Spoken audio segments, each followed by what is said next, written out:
Oh, I can't get my mouth around that thing. Oh.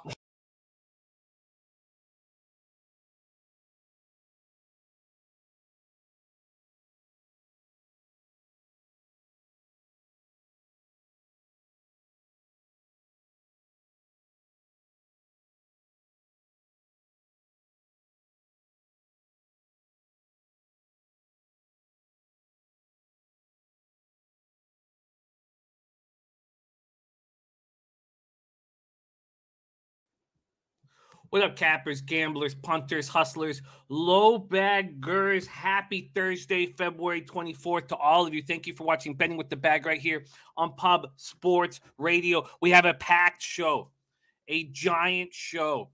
We have 8 NHL games. Then we move into 6 NCAA games, 4 of which Conor Mac picked, and then 2 that I added. Conor Mac coming off sweeping the board yesterday, 4-0. Huge day for Conor Mac, just his third show with us, and he sweeps the board. I came a half point away from going 4-0 myself. Michigan minus 2.5 first half. It was just a 2-point victory for them. It was very, very difficult to watch the end of the first half. No basket scored for the last 2 minutes and 52 seconds. Neither team scored a point the last 2 minutes and 52 seconds. But it was a tough night in NHL again that everything was okay because of the 3-in-1 day in NCAA basketball. And then I live bet the shit out of the Dallas Stars. But I felt snake bit, just like when I watched Stamkos, who was clearly going to shoot. Stamkos doesn't pass, score a goal of 14 seconds left in the first period. Now, it was just going to be a push, but, losing that bet really hurt. And Mike Smith looking like just such a sieve. I mean, who would think Stamkos is going to pass? When has anybody ever seen Stamkos pass the puck before? Look, he's a hell of a hockey player, but he doesn't pass the puck. And he doesn't pass the puck from inside the circle around the hash marks. Mike Smith, the only fucking guy in the entire world who's thinking, oh, Stamkos is going to throw a pass here. So I live bet the shit out of the Stars. When Jamie Benn got high-sticked, clearly high-sticked, blood, gloves up near. He's such a dick. He's so despised by everybody outside of the city of Dallas that the refs don't bother calling a penalty. The Jets score a power play goal. And at that point, I'm just about to fucking lose it. But they completely took over the game. And that Ben Seguin and Gurianov line looked very, very good. And if that line gets going, they completely dominated the Winnipeg Jets. They weren't a bad hockey team. But if that line gets going, and then you have Rupi, Pavelski, and Robertson going, why is this Dallas Stars team not very good? I'm already on the over 5.5 and minus 110, and I was certain that I was going to beat a market move on that, and I didn't. I also took the Dallas Stars first period. They are retiring Pekka Rinne's jersey, and I know that will slow down both teams, but the Stars were slapping ass on that plane ride to Nashville. And, when you have a team with Ben and Seguin on it, I don't know if you want them slapping ass.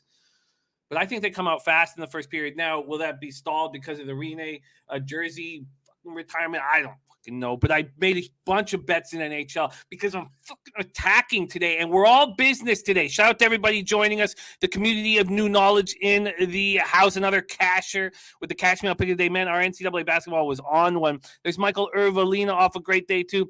And there is Dan Kelly. Yeah, why did he play in the All-Star game with a bad back? Unbelievable. Unbelievable. And no Karis LeVert. Lots of stuff going on with injuries in the NBA. Darius Garland, Chris Paul want to play in the NBA so bad that they don't care about returning from injury. There's Nilo in the house. Jake ready to rock. Ryan Kozlowski. Nasty Nate says he's at March 24th yet. God, I can't wait. I'm literally not leaving the house, not going out with anyone, not doing anything until I board a plane to San Antonio. Also, there's another thing about being all business day. There's a virus going on in my apartment right now. Oh, I've been told it's the norovirus. My whole family is puking. And for some reason, it hasn't got to me yet. I'm sure it will. I'm sure at any moment during the show, but right now, I'm all business. I feel it's very difficult to cap 25 games. Thank God I have incredible special guests, but I capped all the games. Not only that, but I did record keeping for fucking hours and hours upon record keeping. The only record keeping I haven't locked in is the stake numbers for Jose. But the big thing with the records right now for today is that C-Mac coming off sweeping the board. We have Dutch Boy Fresh joining us. He's 31-21 at 59.6% somehow. And talk about how good the cappers in the chat and how good the cappers they're guesting on the show, which makes me feel like such an ass not being able to cap at their level this year, is that Durrell has slightly passed Dutch.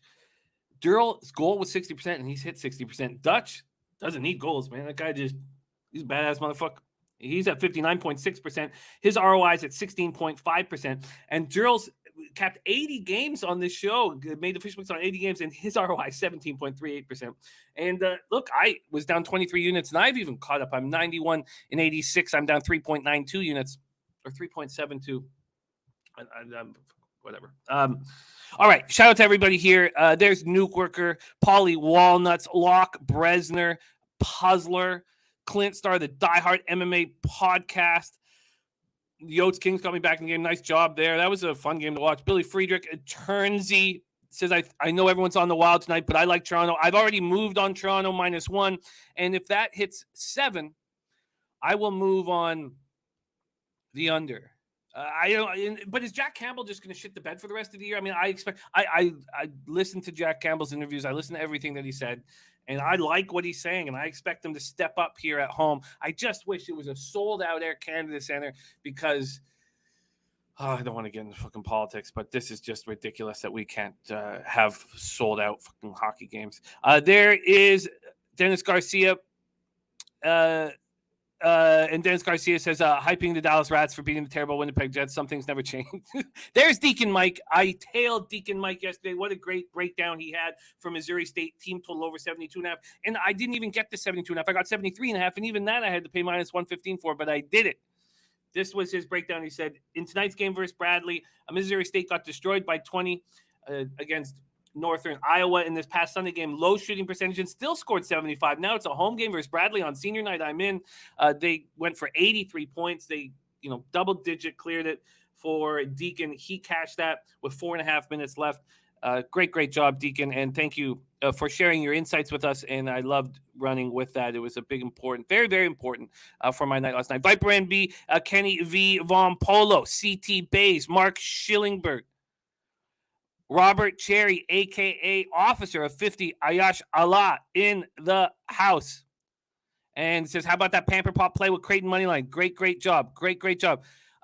And Clint, I've got, I'll have something for you today. I know that you are creating some new content here for us at Sportsbook. Jesus, what's wrong with me? I haven't slept. Oh, Sports Radio. Bad, Jimmy. Bad. I'm sorry, man. Oh, I remember when my home Vancouver club was Yuck Yucks for years, and they became the Comedy Mix, and they hated Yuck Yucks. Like, it was a really ugly, and then I'd be hammered and be like, "Welcome to Yuck Yucks." Oh fuck, they would just get so upset. Dan Kelly says, very appropriate to use motherfucker in describing Dutchie. Slatsy going 2-2 last night.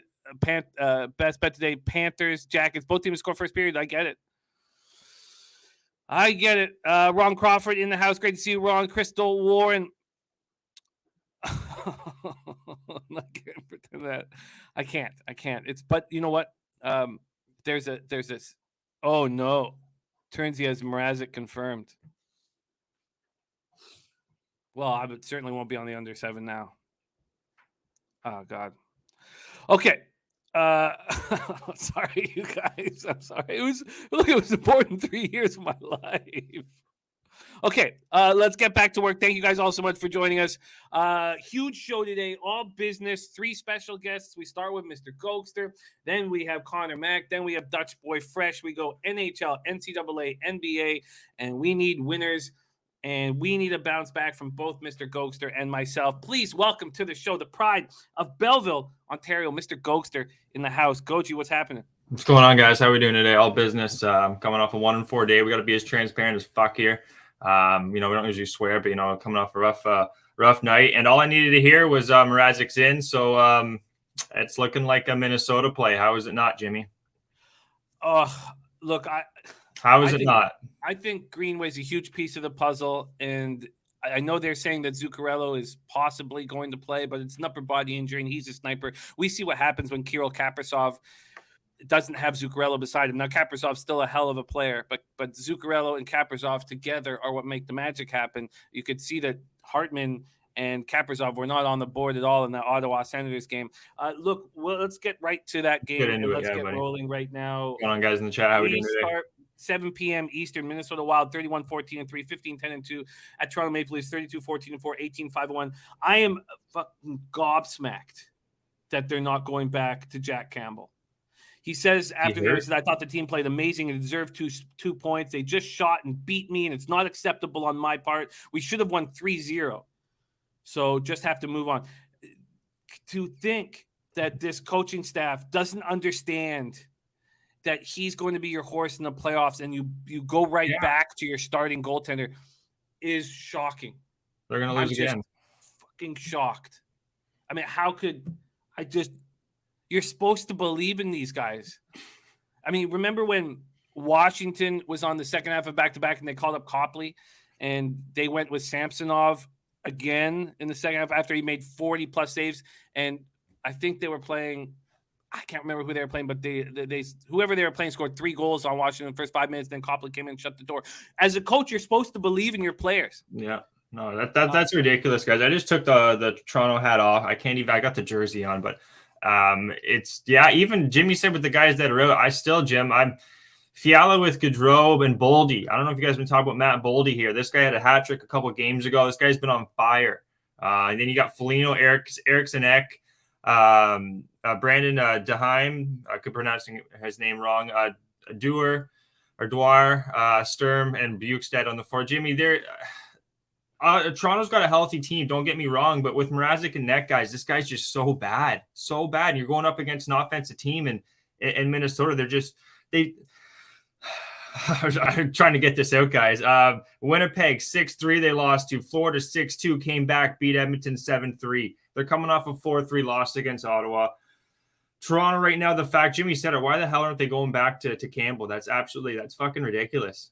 They're throwing Mrazek in. Like, if you're a Leaf fan, like what's the guys in the chat got to say? Like, that's blasphemy. But he was decent. And Billy said, sorry, Jimmy. He's saying Mrazek was decent in Carolina because of the defense in front of him. Yeah, exactly. You know, you got a couple young kids. And with Hall, it's not a good spot for Toronto. I was already leaning towards Minnesota. I heard you saying Toronto there. And now with Mrazek, guys, I'm going to have to pull the trigger. It was plus 135. I just saw it go down to plus 125. So money is already coming in on Minnesota. And if Mrazek beats me, he beats us. But against Minnesota here, I always say coming off a loss, but good teams coming off a loss, guys. Look at Colorado. We said it last night. They won that game. They don't lose back-to-backs. They proved it. At least they've lost 3 straight. Yeah, but I don't think Mrazek's not the guy that's going to pull them out of the. They must think that he's capable of being their starting goaltender or question Campbell enough not to go back to him. Well, for as long as I've been watching hockey, I do not trust this guy.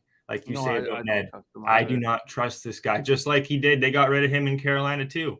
No one wants this guy. So, and he's been battling injuries this whole. He could, for all we know, he's probably going to get pulled. You know, he'll probably get pulled after 3 goals in the second, and then who knows if Toronto comes back. I don't see it. You know, even a team total over for Minnesota, I would like 2 guys at 3.5. 2.5, I know is juiced pretty heavily, but I have a hard time seeing Minnesota not jumping all over Toronto, who's not playing the greatest of hockey right now either. It's crazy because I legitimately I don't know if I came like close. That I was staring at and thinking about the under 6.5 at plus 105 because I was like, getting plus money here. I think Campbell's going to stand on his head. Clearly, they think that Mrazek is maybe. This is all shocking. I can't believe they're not going back to Campbell. But if this team was playing in the playoff series and Zuccarello had an upper body injury and Greenway was out, now the Leafs don't have Muzzin, but in the games in Toronto, I would expect Toronto to take care of business. I mean, their power play is the best in the league at 30.4%. That's almost 10% better than Minnesota's. Their penalty killing is at 84.3%. That's 5.3% better than Minnesota. Wild came in. Oh, there's our guy, Nuke Worker in the house. He's heading down to Florida tomorrow if my flight doesn't get snowed in for 3 weeks. Back in time for March Madness. We'll drop in when I can. We love you, Nuke, my man. And retirement looks good on you, my guy. Looks good on you. So enjoy Florida. And we love camping with you. The Wild fell behind 2-0 in the first period. And so these are two frustrated hockey teams. So Dean Evison, whom I trust, and I think is a great coach, says it's more frustrating how we started. They took the game from us early. We didn't catch up until the second period. And this league is too good to spot teams. They started right. We started wrong. And then John Merrill says, we've got a team that comes out and gets to our game real quick and outworks teams. We just didn't do enough of that in the first period. I thought that was the difference.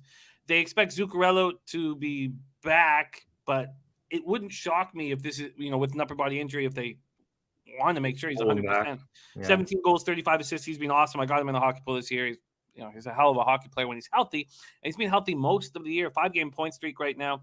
That's 10 points in those 5 games. He's 11 multi-point outings in his past 14 games. He has 30 points in his past 18 games.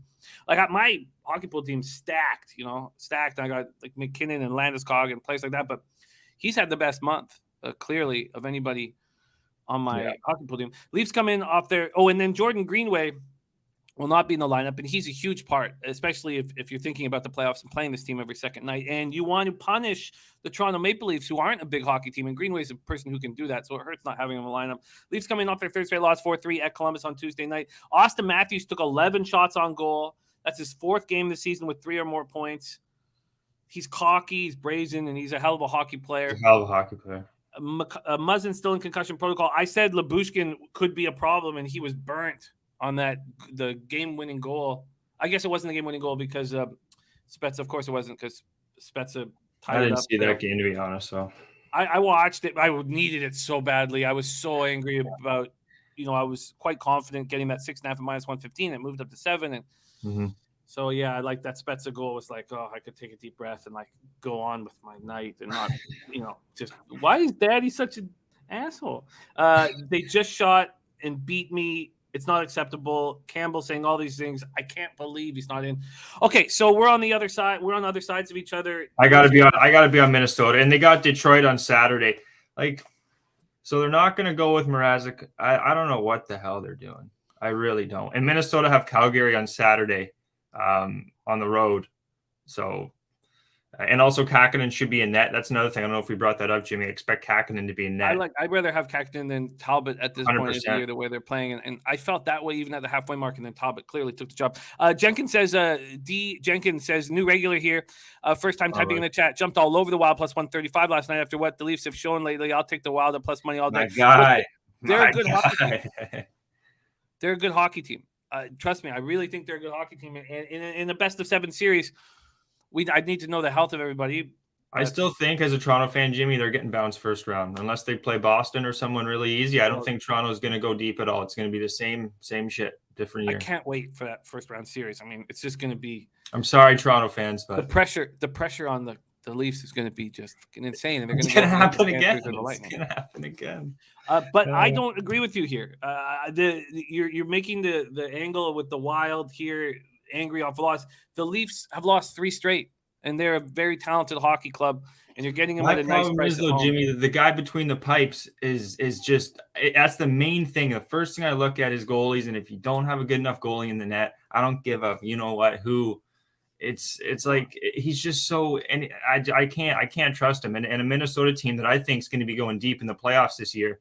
You're right. They don't have Greenway, Zuccarello. There's a couple pieces that can make this team even more dangerous, but I think they're deep enough. Toronto, don't get me wrong, they do have the offense, but the guy between the net, if Mrazek stands on his head, he's going to make me look like an idiot, but I think the chances of that are about like being 20 degrees outside. So from a character standpoint, he has the opportunity right now to be the number 1 goalie in Toronto. So I would expect him to be at his very, very, very best.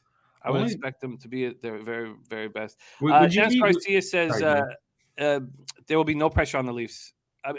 He says there'll be a dog to Tampa Bay, 2-time defending Cup champions. Everyone will expect them to lose. No pressure. I just enormously disagree. Yes, everybody will expect them to lose, but if they lose 4-0 or 4-1 in the first round, I mean, the pressure on these kids' shoulders is going to be immense, and they have to go into another summer where everybody's questioning them nonstop. Yes, everyone's going to expect them to lose, but that doesn't mean there's not going to be pressure in Toronto when it's the only thing that people want to talk about are the Leafs. So I hear what you're saying, and All right, let's move on to the next game there, Jimmy. We really broke the hell out of that one. All right, let's go. So we're on. But what is the line? What is your best line there? So I didn't take this before. I just jumped on it now. You know, I took it at 365, guys. I'm gonna pull up Pinnacle, Jimmy. Just 2 seconds here. Okay, cool. Yeah, do that and let me know, and we'll move on to the next game on the board. 7 p.m. Eastern, Columbus Blue Jackets, 26-23-1, 12-3-0 on the road at Florida Panthers, 35-11-5, 23-4 and home. We're at Florida Live Arena in Sunrise. There's a possibility that Elvis Merzlikins could be back here, but I don't know. I think that Jean-Francois Berube is likely to be in net, but there is a chance that Merzlikins will be in net. I don't know if anybody has this information. Pulling it up right now. And what was the line that you got? So plus 133 still available at Pinnacle. Plus 133 for Gogster. Let's lock you in. I can't wait for this Leaf game now, guys. This is probably one of my game of the night. Yeah, Billy's saying Berube's confirmed. Oh, okay. Berube is confirmed. Both Corpusalo, supposedly Merzlikins is closer than Corpusalo, but all three goalies are traveling with the hockey team. So this could be Berube's swan song here with the big club. Bobrovsky on the other side, 26-5 and 3, 2.58 goals against average, 917 save percentage. There is a rumor that Spencer Knight could be in net here. Yeah, I don't see why not. Yeah. So if you want the Panthers, you might want to wait until Spencer Knight's announced if you want to get just, that line's crazy though for the Panthers. It's ridiculous. I was like, it's like, how do you not? I would love to see what the stats are for minus 300 and higher. No, I don't think they're that good. I imagine that they'd be way down if you would bet minus 300 and higher all year. Yeah. Let's see what we got here at Action Network. Action Network has the Panthers opening up at minus 357, and they're up to 500 at BetMGM. Jeez. 475 at Caesar Sportsbook. I mean, that's just nuts. Absolutely nuts. I mean, that just couldn't be more nuts. Yeah. Minus 470 at Bodog. I mean, that's just, how do you not take a shot? Our guys in the chat there said it best, I think. One of the guys said both teams to score. I think it was Slatsy first period. Yeah. You know what? The play I made, guys, on this game was Columbus first period over 0.5 goals. But you throw Florida in there for the nice plus money. I think that's even a better play. With that being, you know what? Yeah, you know what? Guys in the chat, I add that on my card there, Jimmy. I'm going to take first period here, guys. Both teams to score. I'm going to see if I can find the best available line, but I have a hard time seeing Columbus right now. They're firing on all cylinders. Florida's coming off a long road trip too here, guys. Well, they came back and lost, right? They came back and lost. Sorry, yeah. They lost to Nashville. Yeah, lost to Nashville 6-4. But you look at Columbus here, Jim. Win, loss, win. 6-7, yeah. Scoring 4 goals, 7 goals, 7 goals, 2, 4, 5. They're scoring goals all over the place, and this total's high for a reason. I do think, and the way Columbus is coming out on the first period, they've been pretty strong. Even in the third period, in this month of February, guys, they've scored 13 goals in the third period. That's a good sign from a hockey team if they're scoring in the third period. So this is a first period play. With that being said, I do think Columbus still come out strong. I'm going to add that on there. I'm just going to pull that up there, Jimmy. I usually find this at Bodog. I'm with the guys in the chat. I should have realized. I didn't realize this had moved to minus 475 or minus 500. Yeah. I'm going to move on them what I'd like to see what the plus 2.5 is right now at Bet365. Let me just grab your action here in a second. I just want to see. Great look from Nutflush there too. Columbus at 2.5 plus 105. It's I think minus 125 in my book, so I can't do that. But I can easily turn them into a. I can easily turn them into a plus line at 200, which is what I'll do. So I'm going to add the Blue Jackets on the. I agree with Alex saying, how do you not do this? How do you not do this? A team that's won 6 of their last 7. I mean, this is just nuts. Yes, Florida's coming off a loss, but this is just absolutely nuts. Plus 2s plus 118 at Bookmaker. I'd be surprised if I can't beat that. Plus 2s plus 131 at Pinnacle. Minus 125 and plus 1. Oh, maybe you're right. I'm surprised I won't be able to beat that. Minus 125 and plus 167. Let's just try that right now. Minus 125. Again, we have the minus 1 calculator if anybody needs it. Yeah, I'd get plus 119 if I bet it, and I'm going to bet it. So I'm going to add that. Great call by Alex and Dennis. How do you not do this? Let's break it down a little further. You have special teams that are almost a wash. I know it's hard to believe, but Florida power play just at 20.8% and penalty killing at 79%. It's not the special teams that have rolled with them. And I can't wait to talk about the New York Rangers. And we do have to move on to college basketball at 12. So we have 33 minutes. We can't just sit here and wax poetic on each of these games, but I find the Rangers a fascinating hockey team with spectacular goaltending and a great power play. And I said I wanted to move on them to win the division. You guys were right getting me off of that because it was plus 475 the last time I looked, so it moved against them. But I love a team with a great power play and fantastic goaltending. I mean, I feel like that's all you need, but you guys are right questioning their 5-on-5 stats. Columbus power play 17.7%, penalty killing 18.9%. So Columbus comes in off their third straight win, 4-3 at home over the Leafs on Tuesday night. They've won 6 of 7. Line A scored twice on Tuesdays. Point streak is extended to 10 games, and it's 12 goals and 8 assists on that 10-game point streak. Second longest point streak of his career. You go back to 2017, 2018 when he thought he might be a Teemu Selanne sniper of the ages.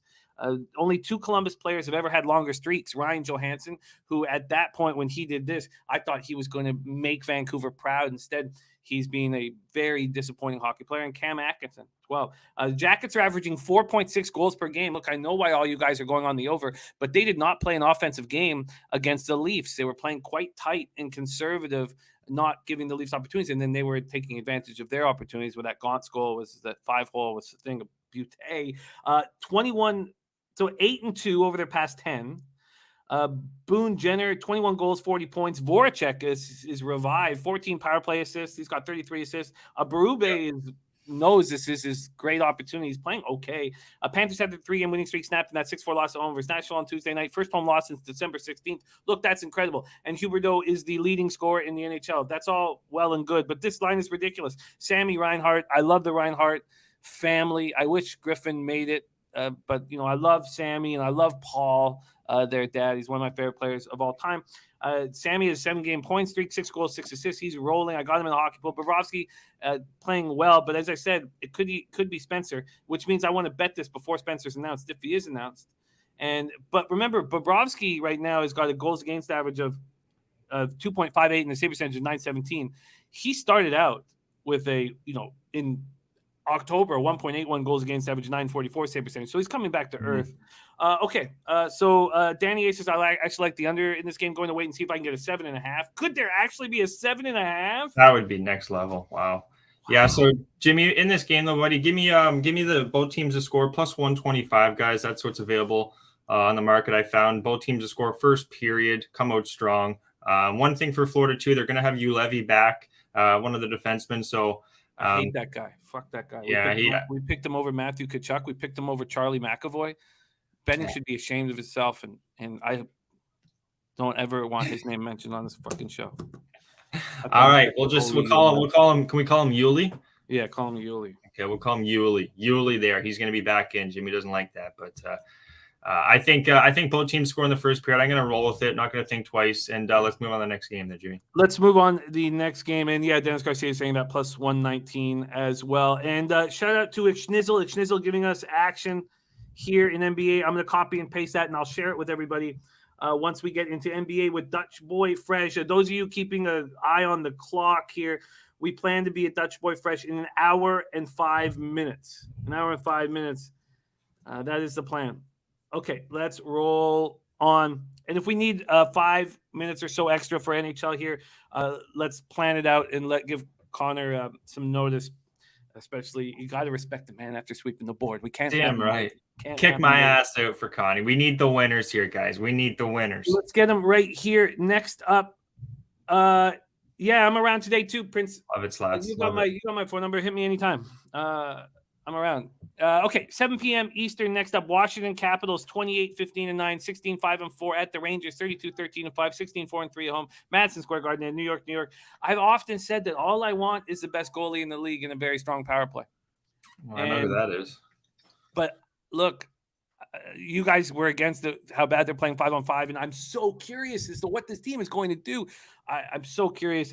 It looks like it'll be Samsonov versus Shesterkin. We have Vanacek still hurt. Samsonov 17-7-3, 2.84 goals against average, 906 save percentage, 3 shutouts. There's Dutch Boy Fresh in the house. back in action with his 16.5% ROI on this show. That guy's a monster. That guy's a beast. Shesty, and he's fresh off a vacation. He's relaxed. I think we're going to have just a perfect Dutch boy. Not that he's always perfect. Okay, Shesterkin, 24-5 and 3, 2.01 goals against average, 939 save percentage, 3 shutouts. Washington power play, somehow abysmal. 16.1, but not abysmal, but bad. 16.1%, 79% penalty killing. Rangers, 26.6% power play, 83.2% penalty killing. There's Tease in the house. What up, Tease? And Spenny, penny bombs ready to go. And Gogster, both teams to scores at plus 140 at Bet365. Yeah. Thank you for Slotsy for pulling that up, buddy. I'll take that. Yeah, bet that one for sure. Plus money when you get one thing when you haven't when you're down a little, guys, you can't be taking juiced up lines or else you start digging that hole awfully quick. So getting the plus money is definitely something you want to look towards. So let's talk about the market move here. Let's see what I have here. I have the Rangers opening up, or sorry, the Caps opening up at plus 113. There's been a move towards them. They're now plus 106 at Pinnacle. And let's take a look at the total here very quickly. Pop it up. And we have, here we go. We have this total opening up at 6. It was juiced to the under. It's moved to 5.5, but the under 5.5 is plus money over at Pinnacle. Washington comes in well rested. They were last seen in their second straight win in third and 4 games, 5-3 at Philadelphia last Thursday. They have won 5 straight road games. So I know why Alex says Rangers own Caps off rest. Tell me why I don't hammer the Rangers. Yeah, I'm looking at the total here, to be honest. The Capitals are 0-5 in their last 5 home games. That's what kept them from making any kind of move. Now, it's very possible that TJ Oshie and Justin Schultz are back in the lineup. And I got it right here. The Caps need them badly. They both practiced this week. And they've practiced twice this week. So it's possible. Who are the 2 players you said, Jimmy? Oshie and Justin Schultz. So Oshie's in and Schultz. Schultz is the third line there. He was at morning skate with TVR, Trevor Van Riemsdyk. So that looks like they're both in. Huge additions, and probably for that power play. Oshie was working with the first power play. Schultz working with the second. That's going to help them. Rangers bounce back from their 3-2 loss at home to Detroit by winning at Ottawa 2-1 on Sunday night. New York 4-0-1 over the last 5 games, despite only scoring 14 goals because Shesty's the best in the league. Capo Caco still hurt. And New York 12 for 29 on the power play over the last 10 games. Buddy. And they've done up all their lines. All their lines have been massaged and changed. So I don't know what we're going to get here. And there's a ton of action I like on the card. So I can understand your feelings here, Alex, but I am off this. What's Alex saying here? He thinks he's just wondering why he doesn't hammer the Rangers here against Washington due to the rest. And I like the overs. The guy was asking me what the total there, Alex. I think it's goals here, Jimmy. I know Shesty's a beast. I know he's been really good. The one thing, though, I really like is the way Washington's been playing, especially on the road. They've scored 5 goals against Philly, 4 against Nashville. Sorry if you hear something in the background there, guys. I'm fucking banging next door. And then 5 against Montreal. There are weaker teams. You do have Shesterkin, but they're getting healthier. You're getting Oshie back, too. I'm actually pulling the trigger here, guys, on the first period over.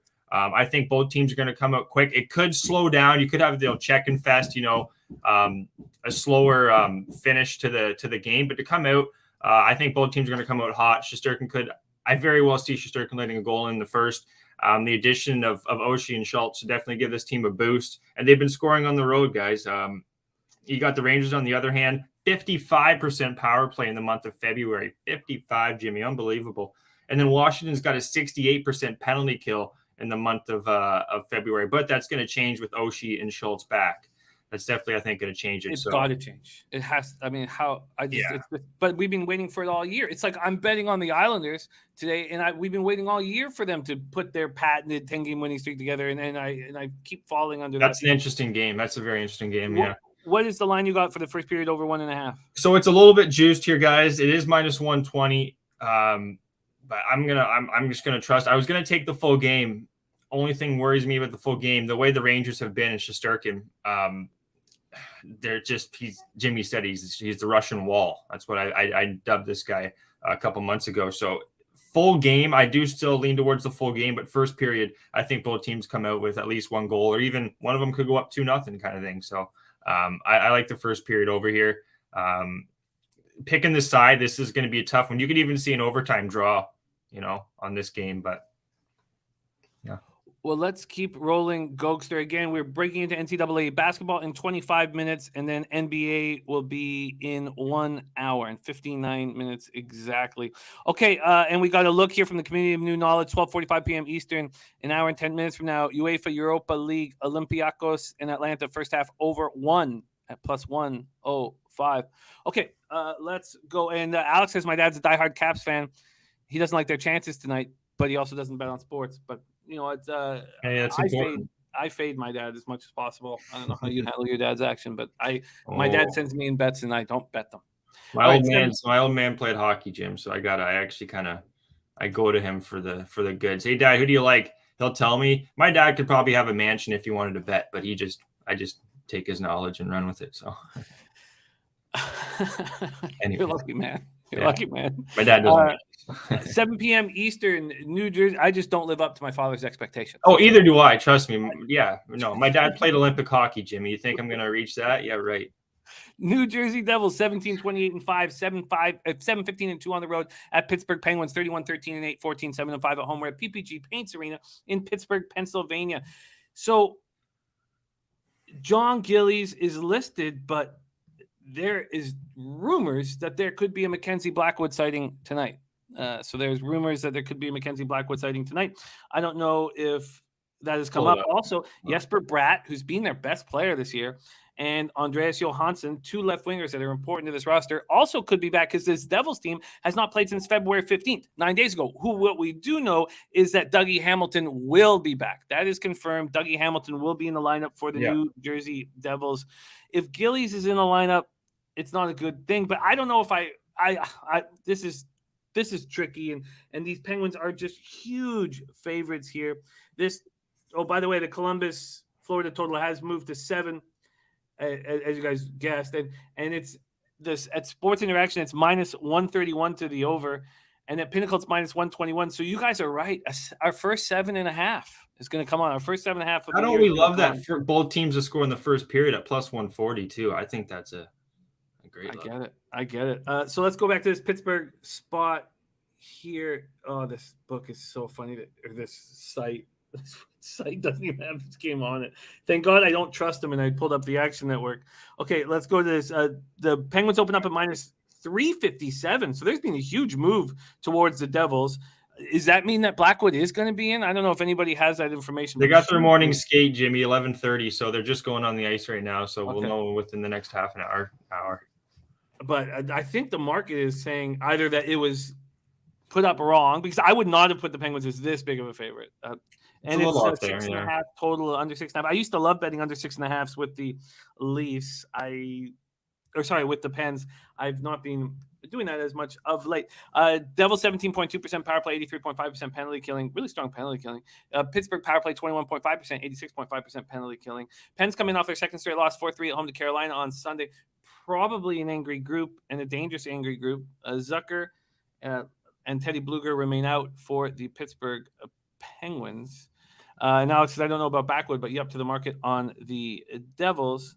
And take it away here, Gogster. I know you have thoughts on this play. Your under is interesting here because right away I see New Jersey Devils. I do month of February, a lot of recent stats. They're 100% in their penalty kill.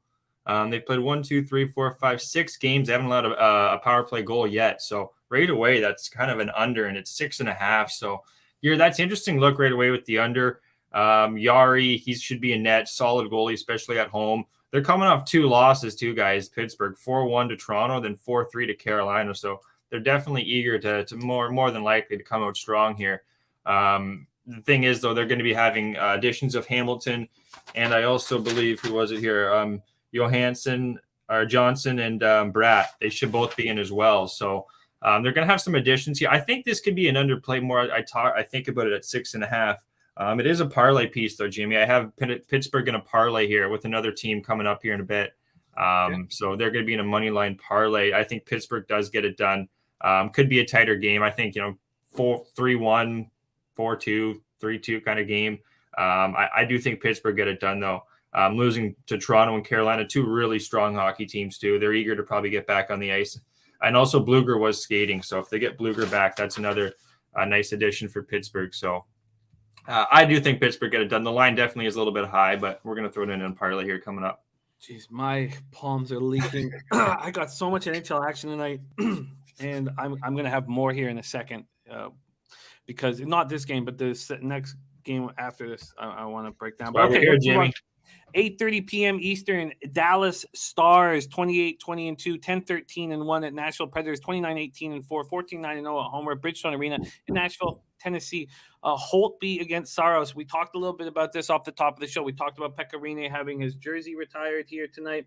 Let's take a look at the market in this game. This total opened up at 5.5, and look, I was certain that I was going to smash a market move. Certain. It has moved 7 cents to the over at Pinnacle, which I like seeing that, but it hasn't moved anywhere else. And I this was my most confident bet on the entire board was the over 5.5. And I looked, the Stars have played 3 straight under games. Watch them. Hellebuck was incredible last night. They put up over 40 shots against the Jets. And I know Dennis Garcia is shaking his head again, going, buying these Stars with a win over the lowly Jets. And I get it, but they did look good, and I've been saying that all year. Dallas opening up at plus 132. They're basically there right now, plus 130 to plus 136. Jay Soul picks in the house. Great to see you. Danny A says Stars looked disconnected and frustrated last night, like the Preds tonight. I did not. Well, yes, when they didn't get that high sticking call, they were frustrated, and then they completely dominated the game. So I don't feel that was the case here. Mm-hmm. Dennis says, I want to take Dallas. I've taken Dallas in the first period at plus 125. I've also taken the over 5.5.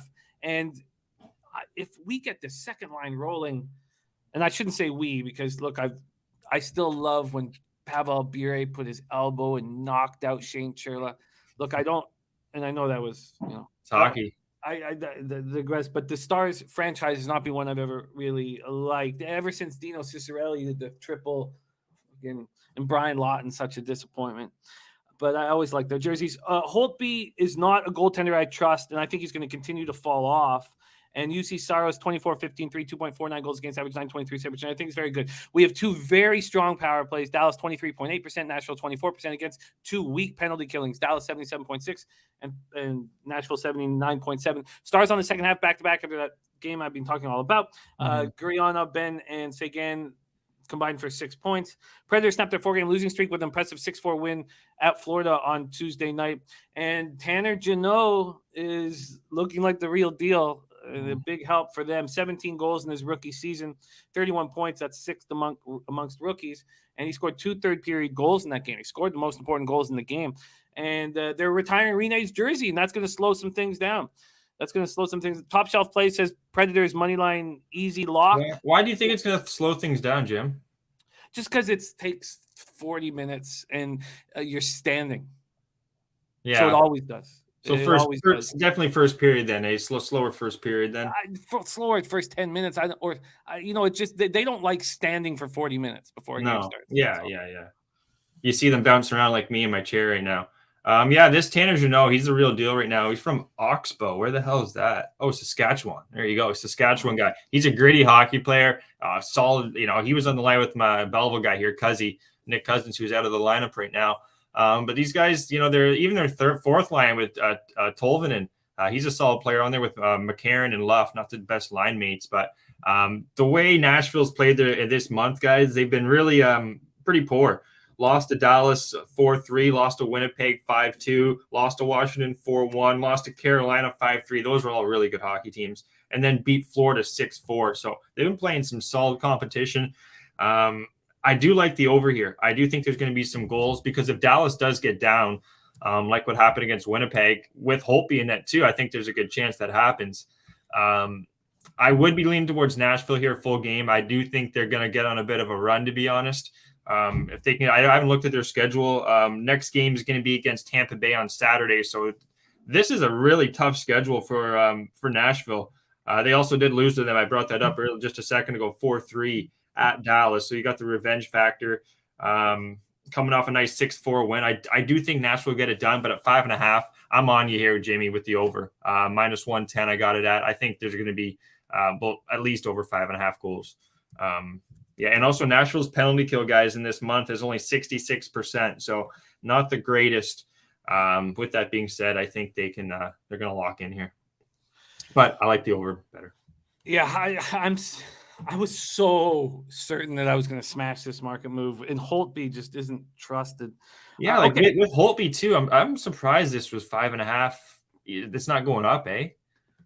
Well, the Stars have played the 3 straight unders, and I didn't bet the over in that Stars Jets game until maybe 25 minutes before puck drop. But I was like, why? Just because of these 2 very low scoring games. I know the way the Stars play, and they play a freewheeling hockey game, and they're going to be right. We've cashed so many overs with them this year, and don't stop just because a few haven't gone our way is the way I. And John Morant is out. Oh no, not out, not confirmed. Says Top Shelf. Mm. Wow. Okay. All right. So Gogster has moved on the over 5.5 with me at -110, and Pinnacle's moved at 6 cents. I expect money to come in on this. We'll see. And if they move it, usually the rest of them follow, right? Generally. Okay. Let's keep rolling. And I did fade the Vancouver Canucks. Calgary Flames at Vancouver Canucks. This line hasn't moved since I moved on it. Mm-hmm. But Calgary did move it, open at -168. They're down to -156 at Pinnacle. And when we go over to the total here, we move over to the totals. We have this opening up at 5.5 -123 to the over. There's been a 5-cent move towards the under in this game. And this is going to be fun. This is going to be really, really fun at Rogers Arena in Vancouver tonight. You have the Flames on a 10-game winning streak. So they're going for the franchise record tonight. From October 14th, to November 3rd, 1978 in Atlanta, they tied this, and they did it again with the February 21st, March 13th, 2017 Calgary Flames. So that's going to be so much fun. The Canucks stand in the way of the Flames breaking their franchise record winning streak, and the Flames are saying all the right things. They're like, we don't care about a 10-game winning streak in regular season. We want a 10-game winning streak in the playoffs. They're saying all the right things. And then you have Markstrom coming back to Vancouver against Thatcher Demko, Margaret Thatcher Demko, whom we love dearly here on the show, making saves nonstop. Oh, Maggie Demko. I love the pearls. And I love this matchup. This is going to be so fun. Isaiah Scurry says Canucks is the play tonight. The Vancouver penalty killing at 69.9% has not improved. It improved at first when Bruce, started coaching, but it's such a problem here. And the Calgary Flames are just rolling, and they're saying the right things. And Isaiah Scurry says value on the home dog, Vancouver. I get it. I'm on the -1 line at +100, paying no vig on the -1 line. And I think the fact, now look, one of the best bets in sports is fading a team that's on a 7+ game winning streak when they switch cities. Yeah, makes sense. And I would generally be on that, except for the fact that the Flames have a chance to do something that no Calgary Flames team has ever done before. And I just think that keeps them focused. Maybe that's too much pressure on them. We will see. Lindholm is playing incredible. He has a goal in 8 straight games. So that is about to break the franchise record. He's tied with Kent Nilsson, 1983, and Gary Roberts in 1993. So Gary to break the record. Calgary's allowed a league low 114 goals. I mean, they got to give Sutter Coach of the Year right now. They've outscored their opponents 42-15 during the streak. They've allowed more than 2 goals just once. And that came in that 4-3 win at Dallas when I couldn't believe they came back and won that game. That was just mind-boggling. Dennis Garcia gave us Calgary to win the division at +210. They were 4th place when the streak started in the Pacific Division. They now have a 4-point lead with 2 games in the hand, and they're huge favorites. And thank you, Dennis, for that cash. Canucks coming off their 3rd win in 4 games, defeating the Kraken 5-2 at home on Monday. They bounced back from that ugly 7-4 loss when Anaheim put up 5 goals in the first 25 minutes. They did outshoot the Kraken 46-27. Take it away here, Gogster, Flames, Nucks. Yeah, I think you said it best there, Jimmy, when you said they haven't allowed more than 3 goals since the 4-3 win against Dallas, 4-2 against Arizona, 6-0 against Vegas, 5-2 against Toronto, 5-2 against the Islanders, 6-2 against Columbus, 6-2 against Anaheim, 2-1 against Seattle, then 3-1 against Winnipeg. If it ain't broke, don't fix it, right? So I'm thinking Vancouver team total under. That was the first thing I'm thinking of, and it was at minus 119, I believe, last night. I was leaning towards it. What I actually am going to play here, Jimmy, could be a little risky, but I'm going no goal. No goal first 10 minutes here, plus 120. That's going to be my official play here, guys. Both goalies here. Demko, he's 4-2 in this month. .905 save percentage, could be a little better. But the way Markstrom's playing, it's just been unbelievable. Looking at the injuries, that's one big thing you're going to want to look at for Vancouver to make sure they don't. Pullman's out, but he's been out for a little bit. Other than that, they're pretty much healthy on the back end. I see this being a slower kind of feel-out game. Coming off that 5-2 win against Seattle, too. So Vancouver definitely had a nice bounce-back win. They haven't played to many unders, though. That's the one thing about Vancouver, Jim. They had 3-2 win against Toronto this month. Other than that, they've pretty much been playing to the over. So, did you say it was at minus 120? That's what I saw. Yeah, the team total under for Vancouver at 2.5. It's at plus 124 at Bookmaker. Really? Jesus. Wow. That's crazy. See, if you look at the trends here, that doesn't make any sense. But I was thinking because Isaiah Scurry said risky play, and my thought was I like that play, but I don't like giving juice towards it. Yeah, that's kind of why I was hesitant. But if you can find that number, guys, it's just the way Calgary's playing. And also you got whenever Tanev, he's going back to Vancouver too. One of the better players for Calgary. You always like to beat your old team. Keeping this win streak alive. I see this being like a 3-1, 2-1 full game. I think this is an under at all the games on the card here, guys. This is my favorite underplay. You know what? I'm gonna double down. Wow. I'm gonna double down. But what I'm gonna do here is, sorry guys, I'm humming and hawing a little bit here. I'm gonna do the first period. Oh, that's no goal first 10 minutes. That's what we're looking at. Plus 120. Yeah, no goal plus 124. That's you got it. You nailed it, Billy. Wow. That's wild. Wild. I'm shocked at that. I can't get it. It's not at Pinnacle. Yeah, no, that was at Bet365. I had that no goal first 10 minutes. But what I'm going to double down here, guys, this could be a little risky. But the way Calgary's playing, I'm going to trust that they're going to hold them in the first period. So I'm also going to double down. Vancouver team total under 0.5. You can get that at plus 110. I'm taking Vancouver pretty much not to score in the first. No goal in the first 10 minutes. And Vancouver team total under 0.5 in the first period. Why? It's like everything's hitting red on the roulette, guys. Don't try and hit black, as they say. Calgary's just they're on fire. They're absolutely on fire. And Vancouver, they're Jekyll and Hyde. Hey, Jim, that's kind of the best way I'd put them. With Bruce, though, big bad Bruce, it's been a nice addition. With that being said, I'm going to trust just Calgary's going to keep the fort down. No goal early and no goal from Vancouver. Let's go, guys. I get it. I think they can say all they want about this not being an important game, but it's a really important game. The Flames could have a. Why else do you play hockey? You play for these things. As much you want to win the cup, you want. Well, who else would want to break records or team records? But also the Canucks hate them. All Vancouver fans hate Flames and the Flames fans. So the Canucks want to stop this winning streak more than anything. It's going to be a tight game. Don't you think it's going to be a tight game then, Jimmy? I do. I do, and I'm changing my initial thoughts on it after hearing your breakdown. This total at 5.5. That's still at -1. Still, we can get a plus money on the under. I think that I'm going to get involved as well. I agree with you. I think this is going to be a tight, not a lot of space game. And look, you're right. The Canucks are a Jekyll Hyde team, and this is one of the situations where we could say this breakdown, and it could be a fucking 6-4 final. But because of the way you can't really trust the Canucks accountability all the time, but I think this is going to be tight. I think I'm going to get involved. Something similar is to what you're doing, whether that being a Canucks team total under full game or unless I cut my unit size down, I don't know if I can do the first 10 minutes, but I still like the first 10 minutes. I'd be curious to see what that is quickly at Bet365. We only have 4 minutes and we got 2 games to go. So let me just go over here very quickly to.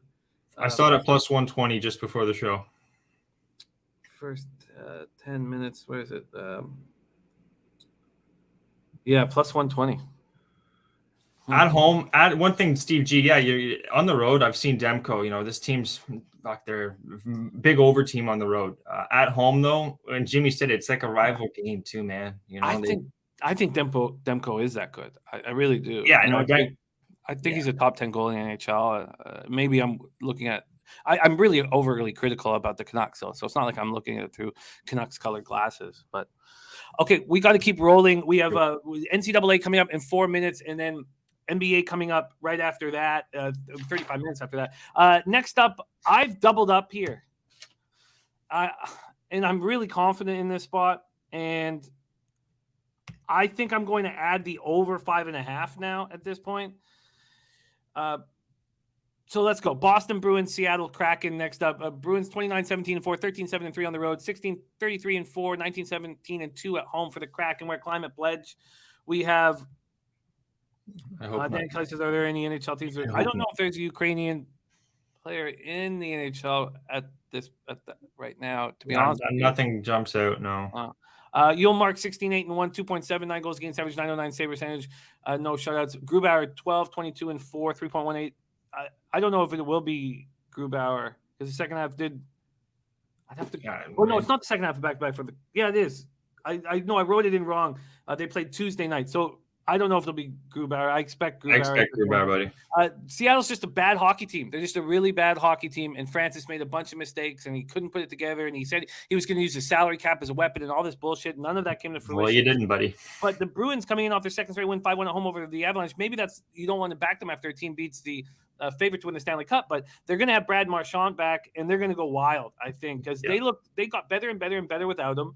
He's been out for 6 games, and we saw what Taylor Hall was doing. We saw what Craig Smith started doing, and Charlie Coyle, and these pieces really started stepping up, and the Kraken just look awful. Susie is hurt, and they have no depth, and still don't have Schwartz, and so I've moved on 2 spots. I moved on the Bruins -1.5 and +115. I also moved on the Bruins first period -0.5. I think they come out hard and fast with Marchand on the ice, and I think I want to move on the over 5.5. Take it away, Gogster, and be tight because we got one more game after this.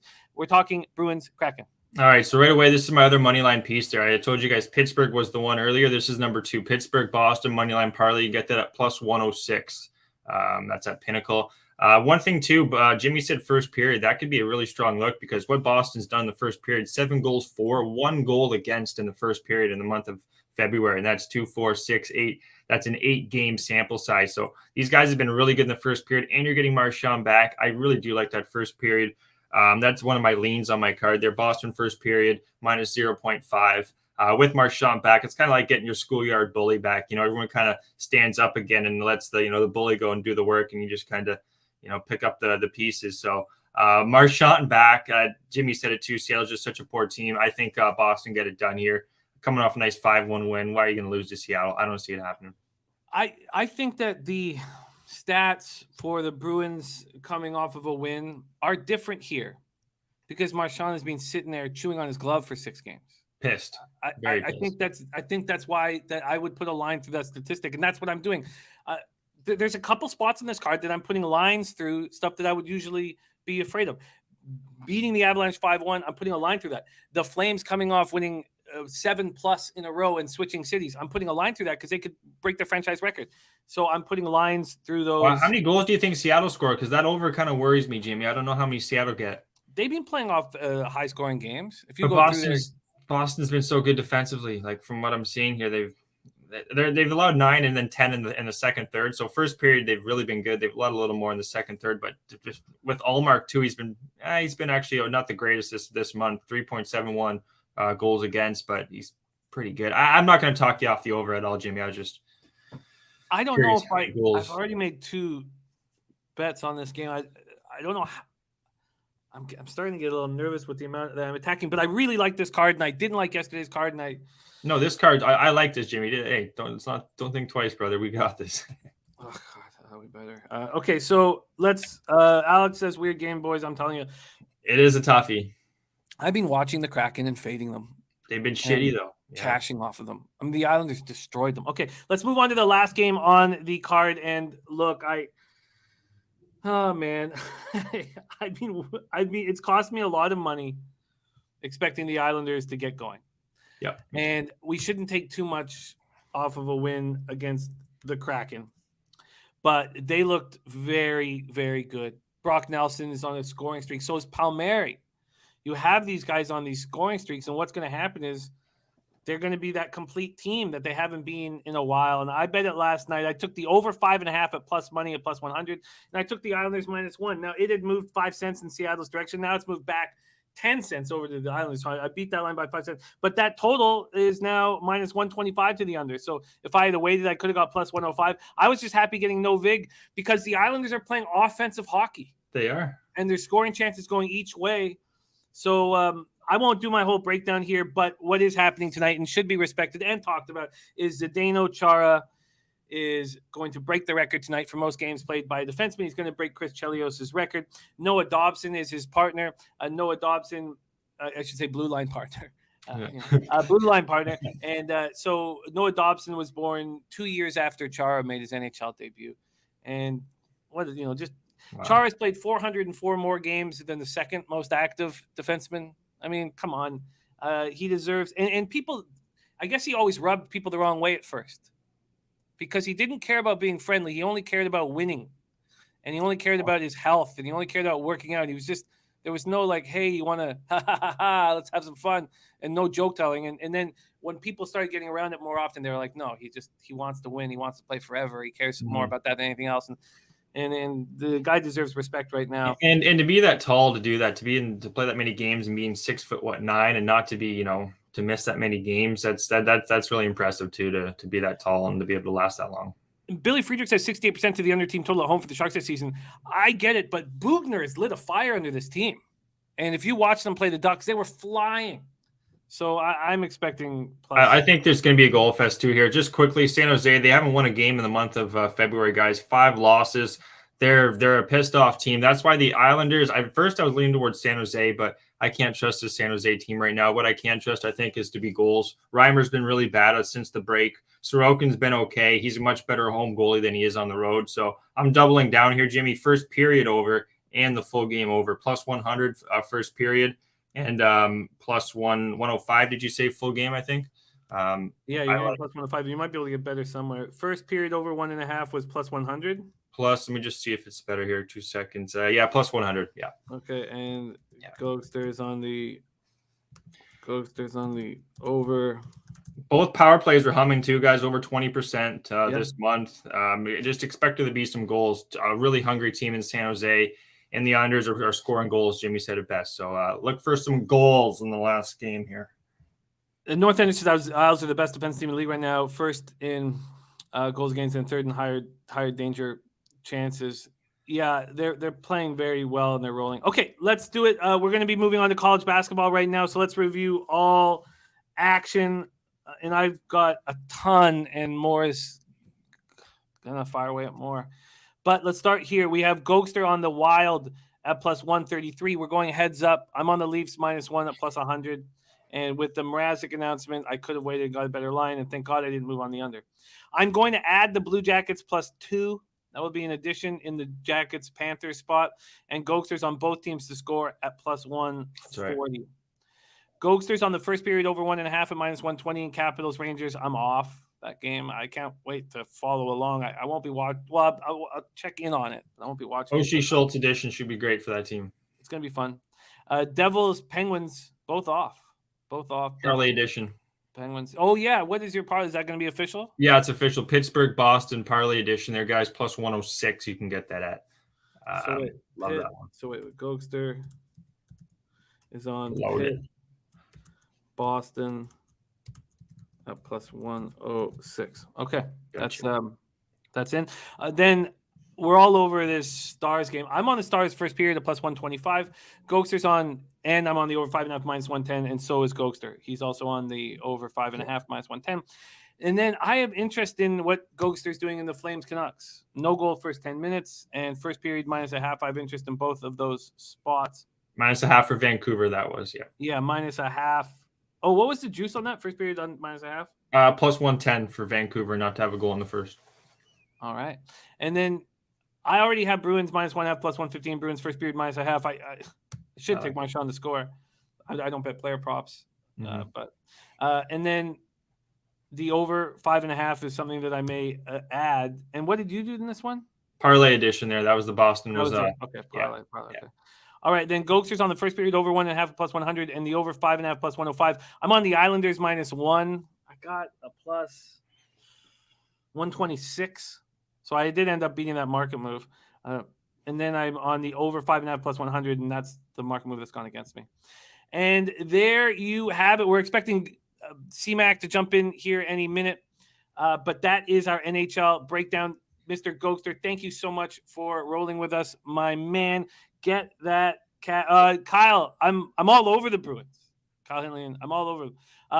Alex, yeah, I'm all over them, and I don't care what their record is after a win, because everything changes when their best player comes back off of a 6-game suspension and he's been chewing his gloves. So I just want to give a quick shout out to everyone here in the chat there. Kyle, Top Shelf, Alex, Nuke Worker, Jake here, Dave, Top Shelf, Billy, Bananas and Grapes. There's Dave, Slatsy, North Ender, Nasty Nate, everybody, guys. Thanks for tuning in, watching our hockey segment there. And coming up next here, what do we got there? C-Mac jumping in? We do have C-Mac. I'm just going to shoot him a quick message right now and see. Sounds good.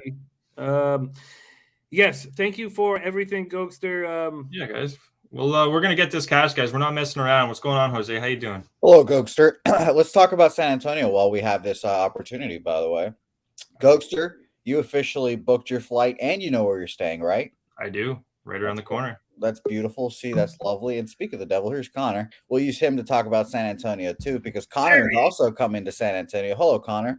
But yes, everyone coming to San Antonio. Twitter group is popping off. Jimmy, we have one spot now open in the Twitter group now, so good times. Let us know to the Twitter group and DM me if you're coming to San Antonio, when you're coming, and what activities you want in on, especially too. So me and Jimmy can pick you up in the Bagmobile. You got me for it. I can't wait for that. Gogster, we need C-Mac to stay hot right now. We got to run to college basketball. Much love to you, Mr. Gogster. Great work. I believe, I imagine my palms are just leaking. Yeah, I'm starting to get a little leaky here too, buddy. I'm going to have more money on this NHL card than maybe any game all year or any day all year. So I imagine I'll be texting you every 10 minutes. I'll look forward to it. Thanks a lot, guys. I'm out of here. Have a good show. Take care, guys. There he is, Mr. Gogster in the house, and C-Mac, baby. Miggity, Mac Daddy. On just your third show with us, you swept the board. You also led me to cash with Virginia, which was a great call. Swept the board. Virginia +5, cash Providence, a triple overtime winner for you. Crazy. In -8.5. When I was following the second half of that game, I was like, why was I not on it? And then Georgia Tech, Virginia Tech under 132.5. And I was, I actually said I was going to bet that. And then I don't know, with everything that goes on here, it kind of got lost in the shuffle. But great work. Congratulations. And thanks for putting money in all our pockets. Oh, yeah. And I couldn't make it official because we lost a few points and I worried the game. But the Creighton St. John's got over real easy, I just got 147 the night before, so I didn't want to give 150 or 149.5 yesterday, And it got there. In the long run, staying off, giving those as official picks will help you in the long run. It will. So, but it worked out there. The afternoon worked out great too. Good day, but let's get to today. It's a new one. Let's get rocking. I am excited to rock with you. And God, that's a giant NHL card. I know. And I know you love pucks. That's just a huge. We also have Tease with an empty the coffers college play today. All right, let me just move over to NCAA basketball here and let's get to work. I'll be able to use rotation numbers here today, which will help because we have a huge card. Let's go. C-Mac fresh off sweeping the board. The first 4 games are going to be C-Mac's picks. The last 2 games are the ones that I want to add. We start at 6:30 p.m. Eastern. William and Mary Tribe, 5-24, 4-12 in conference. Northeastern Huskies, 7-20, just 1-15 in the CAA. Matthews Arena in Boston. The Tribe coming off their 7th straight loss, but it was a very interesting one. They lose 73-69 at home to Delaware. They were 10-point dogs. It was seniors night. They shoot 46.9% from the field and 46.2% from 3. They opened up as 8.5-point dogs. They're now 7.5 at Pinnacle, but 8 at the other books. And this total opened up at 133, and it's up to 134 at Pinnacle. So they shot lights out on seniors night, but they weren't the only team to shoot lights out. Northeastern lost their 4th straight game, 83-72, home to Charleston on Tuesday night as 1.5-point dogs, and they shot beautifully. They shot 50% from the field and 50% from 3.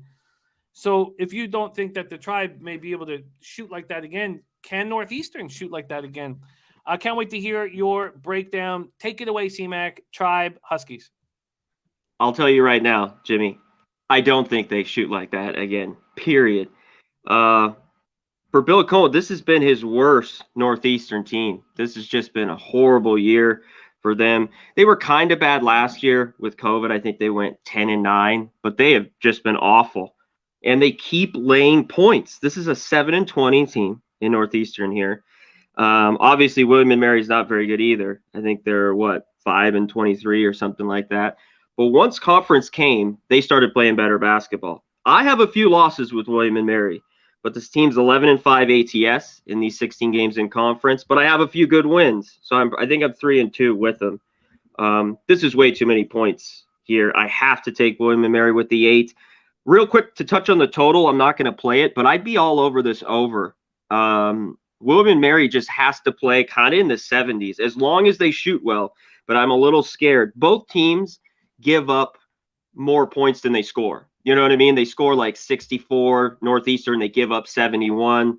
The Tribe is similar. They give up like 74, 75, and they average 70. So that's not a good sign. Northeastern's been awful at home. They're 1-7 their last 8. Them laying numbers all year has been horrible. The Tribe are 6-1 ATS their last 7 road games. This is crazy to me. This is so much value here, bet, with William & Mary. I had to take it. I thought it was just crazy. I'll dare Northeastern to win by double digits here for sure. These teams are too similar. William & Mary beat them earlier in the year. Close game, 71-70. I think it's close again. And like I said, I'd topple over this over if I had a free bet on this total, 133. I think it's light. Plus 7.5 is available at minus 107 right now. I guess I could.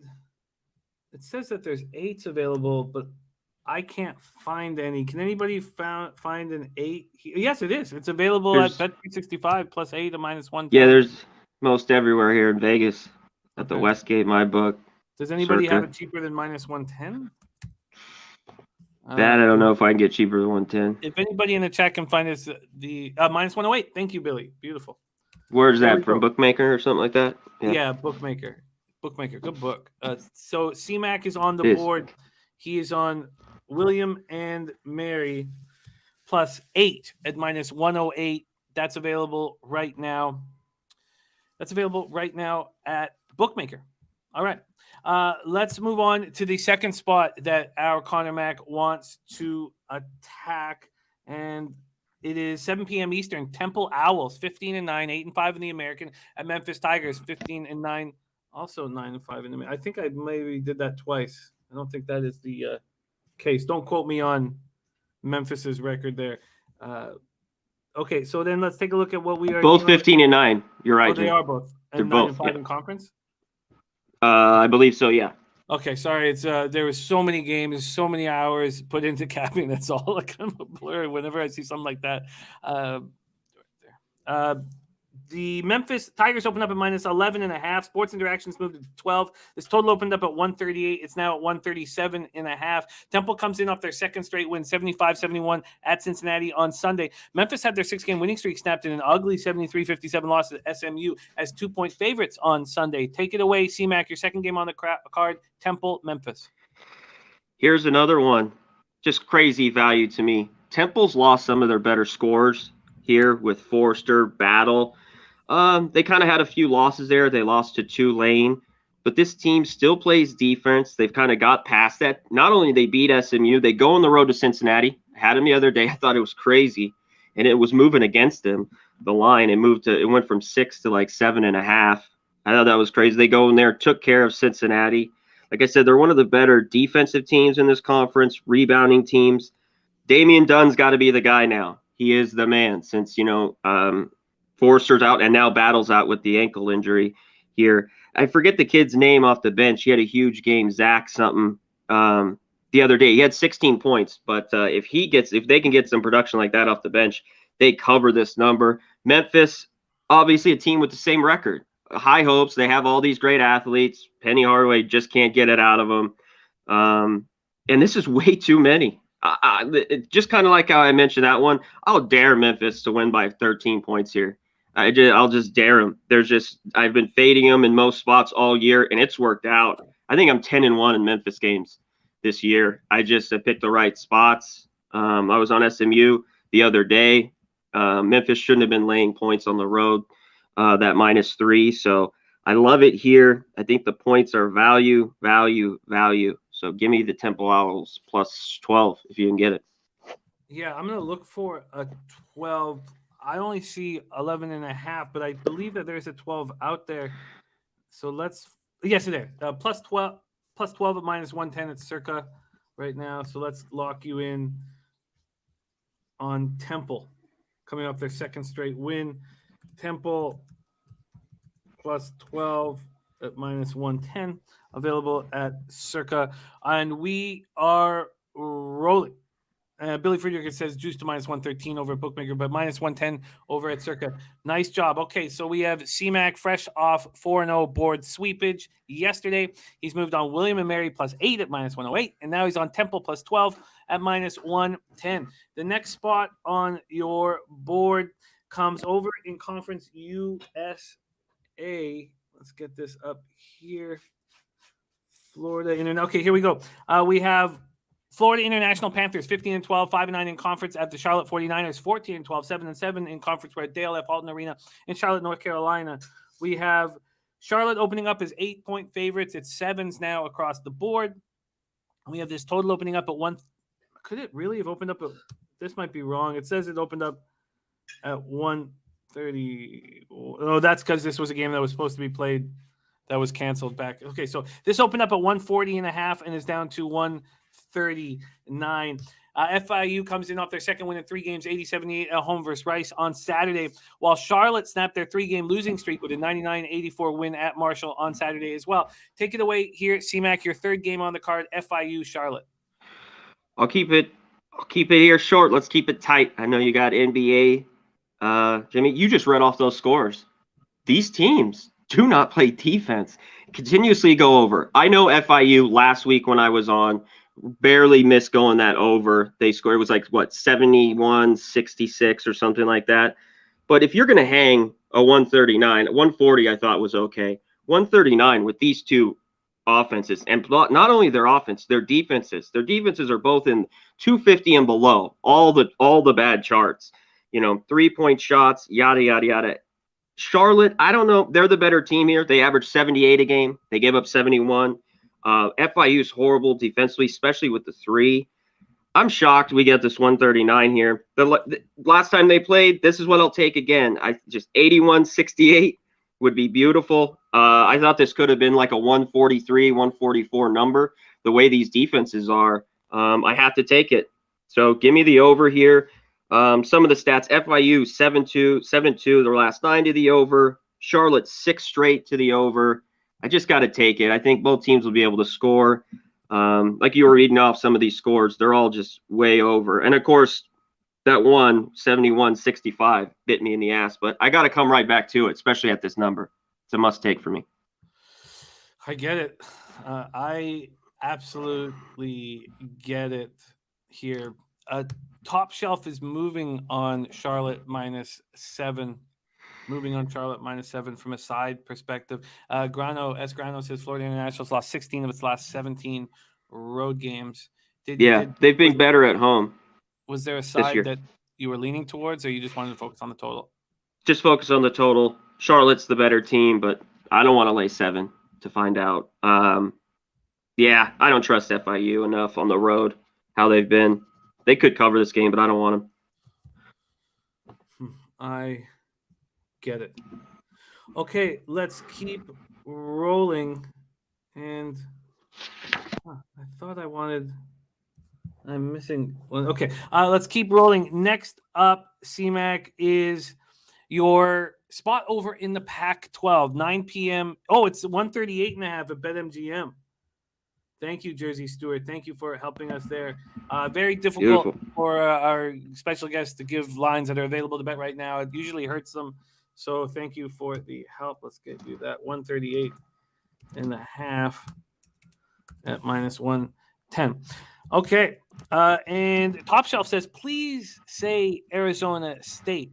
I want to pull the trigger. Let's see if he says that. 9 p.m. Eastern, Arizona State Sun Devils 10-16, 6-10 in the Pac-12. At Colorado Buffaloes 18-9, 10-7 in the Pac-12. And we're at the Colorado Event Center in Boulder. So let's see what we are dealing with from the market here. Go down to 9 p.m. We have. There we go. Colorado opening up as 5.5-point favorites. That's moved to 6. This total opened up at 131.5. It's at either 132.5 or 133. Arizona State had their 3-game winning streak snapped in an ugly 66-52 loss at UCLA on Monday night. And Colorado comes in off their 5th straight win, beating up on Stanford 70-53 on the road. Take it away here, C-Mac. Sun Devils, Buffaloes. Arizona State's playing a lot better basketball as of late, too. We'll get into Colorado in a minute. I think they're just starting to play, kind of like Butler. They've had such awful years. They've had so many bad injuries. Bagley's was going to ever come back. I don't think so. All these young kids just start playing. They started playing better basketball. I know they just lost to UCLA. UCLA's humming at home. They just missed covering that 13.5 number. They lost 66-52 there. And I love how Arizona State's been playing. Problem is, I like the favorite here in Colorado. I got the 5.5. I don't know if you can find one. It might be 6 here. They've won 5 straight. One of the biggest thing, Arizona State puts teams to the line the most in the Pac-12. Colorado gets to the line the most. So when I'm laying a number, I want that. It's so tough. This is where I love Colorado, Jimmy, is at home. I want them. I know I'm laying a number here, but they're playing their best ball, and they're winning convincingly. ASU has struggled with Colorado in the past. When they've gone there, these are their losses, 9, 12, 4, 11, and 13. I think Colorado gets it done again and wins this one. And by the way, talking about getting the free throw line, they do the most. They also are like 57th in the country at 75%. I'm going to lay it with Colorado here. As much as Arizona's played better, this is a bad spot, I think, for them at Colorado. I love them at home, how they're playing. I'm laying it with the Buffs. All right, let's see if we can get them a 5.5. Pinnacle's moved it to 6, and they've juiced that 6. So, yeah. Let's check over at Circa and see if we can hook up with this. If anybody can find Colorado -5.5, please let me know. There, -6 there as well. Okay, yeah, so I see it. Most 6s everywhere. Okay, so it means that your win on your personal bet would end up being a push. Here, Colorado -6 at -109, and it's not going to make any sense to pay for it because they have it's -112 that 6 at Pinnacle, so they're going to have the 6.5 at the 5.5 at -124. So yeah, -6 at -108. Okay, there we go. That's a cent better. And shout out to Danny Betts on his lunch break, jumping onto this show. Much love to you, Danny Betts. Shout out to my guy. Big part of the fam here. Okay, let's roll on. Ryan Kozlowski does want to ask him about another Pac-12 game. We do still have 10 minutes, but we have 2 games that I want to talk about here. And if we have a couple extra minutes here, we will go into question and answer. We're moving on to NBA with Dutch Boy Fresh at 12:35. And there's Millsy in the house. Respect, Millsy. Okay, next up, 9 p.m. Eastern. This is a game that I wanted C-Mac to break down for us. Number 22 ranked Ohio State Buckeyes, 17-7, 10-5 in the Big Ten, and number 15 ranked Illinois, fighting Illinois, 19-7, 12-4. 12-4 in the Big Ten. Let's go over to the market here in this spot. We have Illinois opening up as 6-point favorites and no movement, and barely any movement on the total. It opened up at 141 at Pinnacle. It's still there. It's at 140 or 140.5 at these other books. Oh, Northern Arizona. Okay, sorry, I missed that.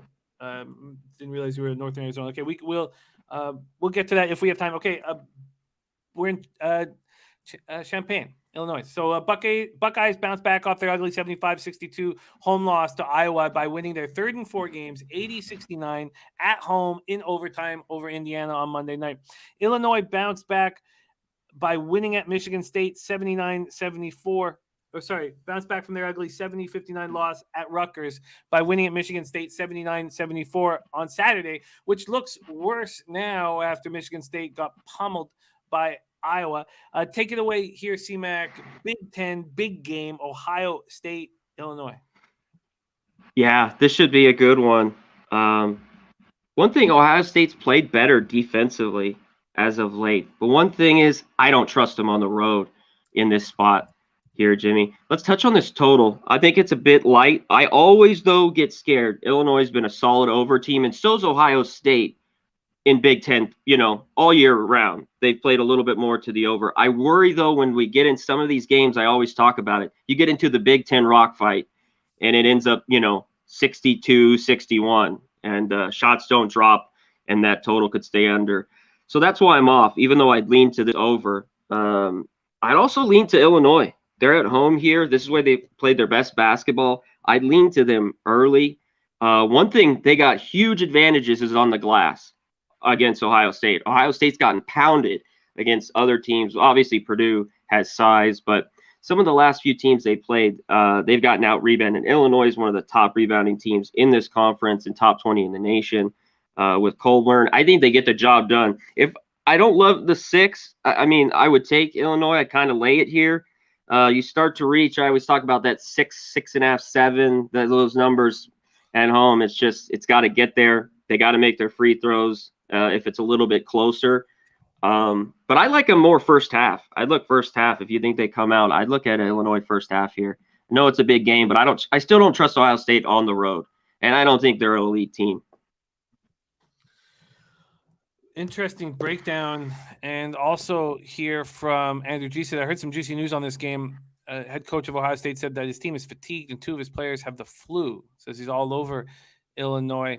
And then, we got to really, it's interesting when these situations happen because you'll have Top Shelf saying when players are out, they play better. The Michigan had, their 5th and 6th. Yeah, they had a few guys out. Players suspended in the game yesterday, and I had no concern. So it makes it a tricky cap, and I can understand, and it's so important, Andrew, that you share that information with us. We love it, so don't get us wrong at all. But in the past on this show, and like all the lowbaggers can vouch for this, that when we've had teams that are sick, that we got they're sick, and we fade them, our ROI is not very good. Steve G says Illinois 13-0 at home during night games. Reginald Luca thinking about the under 141. But let me make it clear, Andrew, that we do very much care about you giving us that info. So don't take any offense. And thank you for oh, yeah. Always. Yeah. All the stuff in the chat, we love it. Yeah. Always keep that shit in there. We love it. Rodney Barton says Ohio State going to be a tight one. It's just funny. Yeah. Now that this is our 5th year capping together, and we've seen it almost all now in 5 years, and we I guess it's best to, whenever you get any information, is to just sit with it. I think that's the best way to kind of say it. Just sit with it, really think about it, because it's different, and it's different with each team, and different with each they're all different. So every situation. So. Yeah, totally agree. Kelly, I remember that game like it was yesterday. It's like 3 or 4 years ago, and I remember like it was absolutely yesterday. Houston was missing everybody. They were missing everybody about 3 years ago, and we got the information they were sick, and we that just blew up right in our face. There's my guy Unc Oliver in the house. Let's get to work. Let's get back to work. So next up we still have 5 minutes. Is a game that our guy Jose put on the graphic on below. I forgot to I sent this game to CMAC, but I forgot to add it to the schedule, and I really want to talk about it. That being Belmont Bruins versus Murray State Racers. This is a huge game. Belmont 14-2 in conference. Murray State is 16-0 in conference. Hard to find losses if you look back at these teams.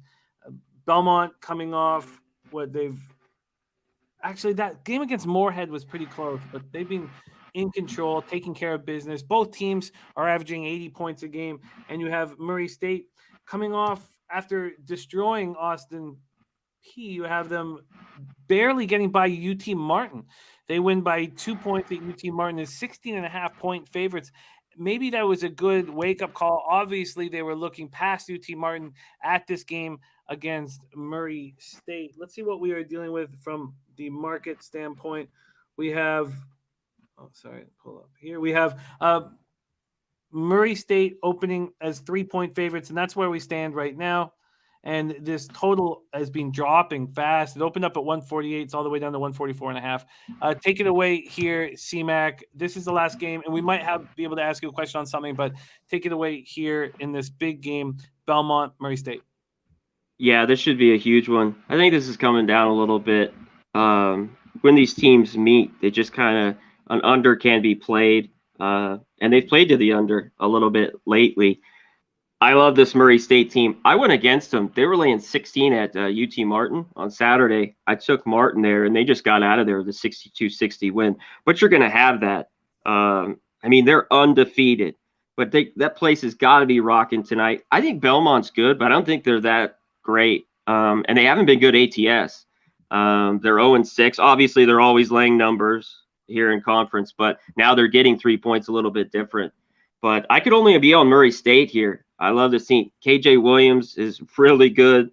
Brown, he averages 16 points. Those two, I think they cover here. I would lay it with Murray State. Huge game at home. I love them here at home. What did you like about this game that you want to talk about, Jim? Just that, everything's on the line for this conference here, and just two very good basketball teams. And real quick, Murray State's been great off an ATS loss too, especially coming back home. I believe they're like 5-1, 7-0-1 their last 8 after they've had a loss, especially on the road. They've came back home. We talked about how Colorado State didn't do that yesterday.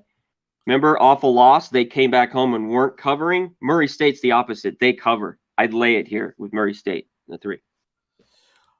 We have a couple questions that have come in from the chat. We also have important looks, top plays. So let's start with our guy Tease. He's emptying the coffers on Wagner first half. Wagner first half. Let me move over to the NCAAB solely, then we'll get this here. Wagner versus St. Francis, Pennsylvania. He's on Wagner to take care of business first half and making a big boy bet here. Have you studied Wagner much this year, and what do you think of Tease emptying the coffers on the spot? I like it. It'd be Wagner, nothing here. I've always gotten trouble sometimes with first halves, because every once in a while these good teams like Wagner just come out a little flat and then they kick ass second half. Tease he's a first half guy. A lot of Cab. This guy's a great first half handicappers. Fairleigh Dickinson's horrible. There's just no way I'd take them. I'd only be on Wagner here. They've dominated pretty much anyone and everyone. And I don't love laying points like this on the road, but I think it's warranted. And I'd lay it with them first half. The next spot here that we want to talk about is our guy, Ron Crawford. Ron Crawford in the house. He is making a move on his NCAA basketball play of the day on Old Dominion, FAU, Old Dominion. Old Dominion 1-point favorites. We've seen no movement here. And from a total side of things, we have, let's get over here. Sorry, we have, it's going to pop up here. We have this total opening up at 135, and it's dropped down to 133 and 133.5. First off, let's give a big shout out to our guy, Ron Crawford.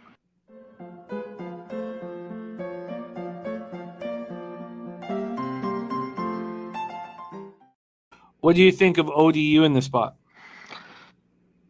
I like him. I've liked how FAU. I like that it's kind of a pick 'em.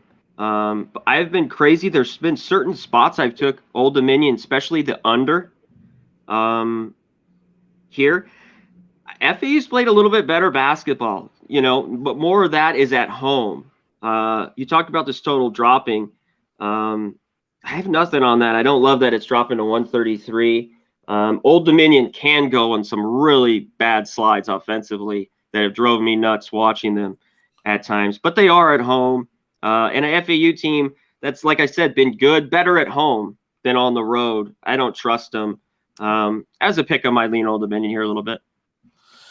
All right, there you have it. NCAA action and CMAC coming off board sweepage yesterday. Board sweepage. Let's review our guy CMAC's action. He's on William and Mary +8 at -108.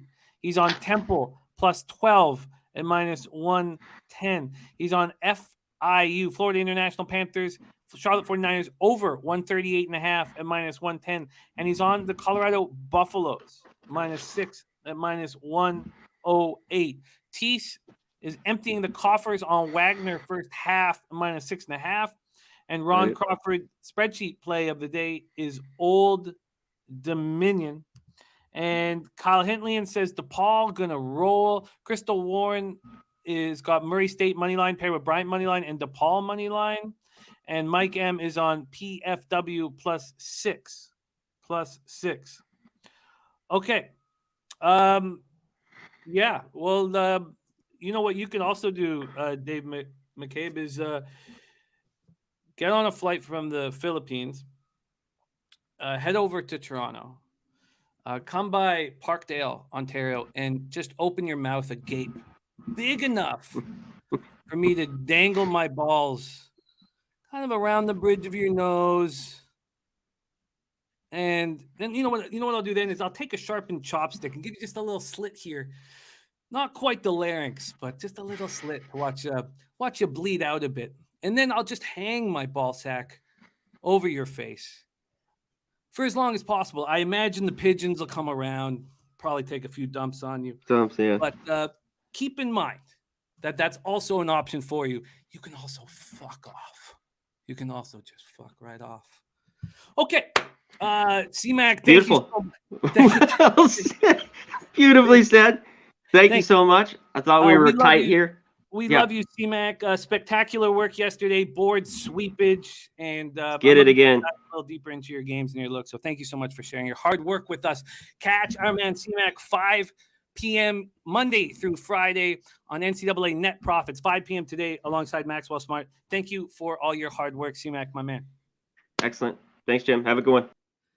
There he is, Conor Mac. We go from NCAA action over to NBA action with a man who has been spectacular on this show. Spectacular. And it's tricky because we are dealing with an all-star break. So I'm looking forward to see how he attacks this card.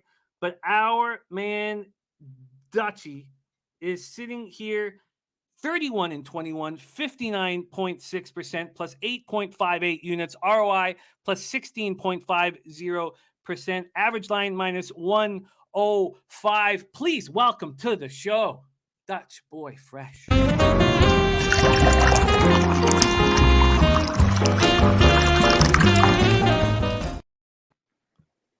Dutchie. Yo, Jimmy the motherfucking bed. Yo, salute to you, my guy. All the real ones holding it down in the chat. Much love. Hey, we back, baby. Jimmy, we back like a motherfucking old school Mac. Best believe we're going to put that bitch right back on the track. Hey, and the only thing coming our way, bro, is the motherfucking bed. Yeah, man. Let's get to it, bro. Look at that ROI from Dutch Boy Fresh. Spectacular. 16.50%. Unbelievably good. Unbelievably strong. And talk to us about, with you're a gambling vet, how in the past have you handled the first day back off of All-Star break? It's kind of what the card brings to me, man. I'm not gonna overthink it too much. Obviously, this is what I'm going, and you'll see with the theme. I have 4 to 5 plays. We'll see what we can make official here. But I went with teams that I did believe carrying momentum into the halftime, or obviously into the break, and then teams that might have been carrying momentum and coming off of a loss that they shouldn't have got. They might have already kind of been on pre-vacay. So I'm looking for teams that have been consistent at winning, playing good basketball, and obviously covering the spread is what we're looking for. But yeah, I'm just going to continue that, and I think it'll continue from the break from the games that I picked out. So I'm hoping that is what I'll see. A couple games that went a little bit the other way, but we'll see. We'll see what the card brings us, Jim. But I do like this card. It could have been 8 backwoods, but it's not. I like 4 or 5 games here, pretty solid, and I think we're going to get to the window. I like it. So as always, you don't fear market moves, and you don't fear the first game back after the All-Star break. No. All right. Well, let's get right to work. Dutch Boy Fresh back in action. Can you give us a quick? I know we got a ton of basketball to break over, but how was the vacay? You were in Hawaii? Oh yeah, man, Honolulu, Waikiki Beach, beautiful thing. Man, I wish I was still there. Can't lie, but yeah, I've been back. We're ready. I haven't placed a bet in a week, so I'm ready to get this money. I wasn't chasing nothing. Wanted to get in that college hoops, but I was just, I was vibing out. So hey, it's a beautiful thing, though, Jim. If you haven't been, go take the kids, go solo. However, it's nice, bro. I don't think solo would go over too well with the family. To watch for a bit. But yeah, I feel you, man. We all love that you got a chance to relax. You put in a ton of work for us. Let's get right to work. 7 p.m. Eastern. Cleveland Cavaliers 35-23, 17-14 on the road at Detroit Pistons 13-45, 8-20 at home. We're at Little Caesars Arena in Detroit, Michigan. Let's move over to spreads and totals. Pinnacle, we use for our opening lines, and just because I think it's the sharpest book, but they are hesitant to open up opportunities. And this was available at 7.5 at most books last night. It is now 6, mainly across the board here. Cleveland, we did not know that Darius Garland would not be playing, or Karis LeVert. So Garland with the back injury, and LeVert and Garland, who was there in the All-Star game. And the fact that he's not playing in game 1 is tough. It's tough for Cavalier fans, obviously. Cleveland 3-2 over their past 5, 27th in pace at 95.60 possessions a game, while Detroit 1-4, 12th in pace at 100.40 possessions a game. I'm going to jump over to where the cash is. We'll open that up. But first, I'll pass it over to Dutch. We have the Pistons snapping their 8-game losing streak in the last game before the break, called brilliantly by our guy, Dan Kelly. They upset the Celtics 112-111, and that was Wednesday, February 16th. And here they are back in action. Take it away here, Dutch. First game on the card, Cavs, Pistons. Yeah, Jim. Like I said, I like games today. I have some plays for this card, but this is not one of them. And it's mainly because of Garland and LeVert being out. I was looking to take advantage of Cleveland for early and often. But when I seen that Garland was going to be a scratch, it's a backwood for me, bro. And I probably only looked the home team coming off a good victory. But who knows how this team's going to react. I don't have a good read on the Detroit Pistons, and my only read is really to auto-fade these motherfuckers. So I don't know how they're going to react coming off an all-star break. Young kids. But I mean, to me, this is a clear backwood. I wouldn't touch this motherfucker with anybody's money. Yeah, I can understand. Too many questions. And when I was looking at the Pistons line as well, Jim, roster, it seemed like they had a lot of guys out too. So it's like, who the fuck is playing? Let's just see where the cash lies and then see if that will give us any insights here. I know that Dan Kelly was upset about Garland not being in the lineup, and I know Ick Schnizzle also wanted to move on the Cavs first quarter. A ton of action in. People are excited to be betting him. This is more than we ever have. 14,072 tickets in already. 58% of the tickets, 58% of the cash on the Cavaliers. And then from a total standpoint, huge bets have come in on the under. Huge. 36% of the tickets, but 97% of the cash. Huge bets have come in on the under. And we saw what this Cavalier team looked like when Garland wasn't handling the ball. Then they bring in LeVert to sort of help that out. So Jay Soul says Cavs could be partying at home with the other players during the All-Star weekend. Cavs flat spot. And there's Foxy. Says, Mr. Show a bit lately, just about recovered from COVID. Great shows always. Much love, Foxy. So glad to hear that you have gotten over COVID. That can be a sticky situation. So much love to you, and thank you for the kind words. What do you think of Jay Soul worrying about the Cavs partying at home during the weekend? That's a look I didn't even think of.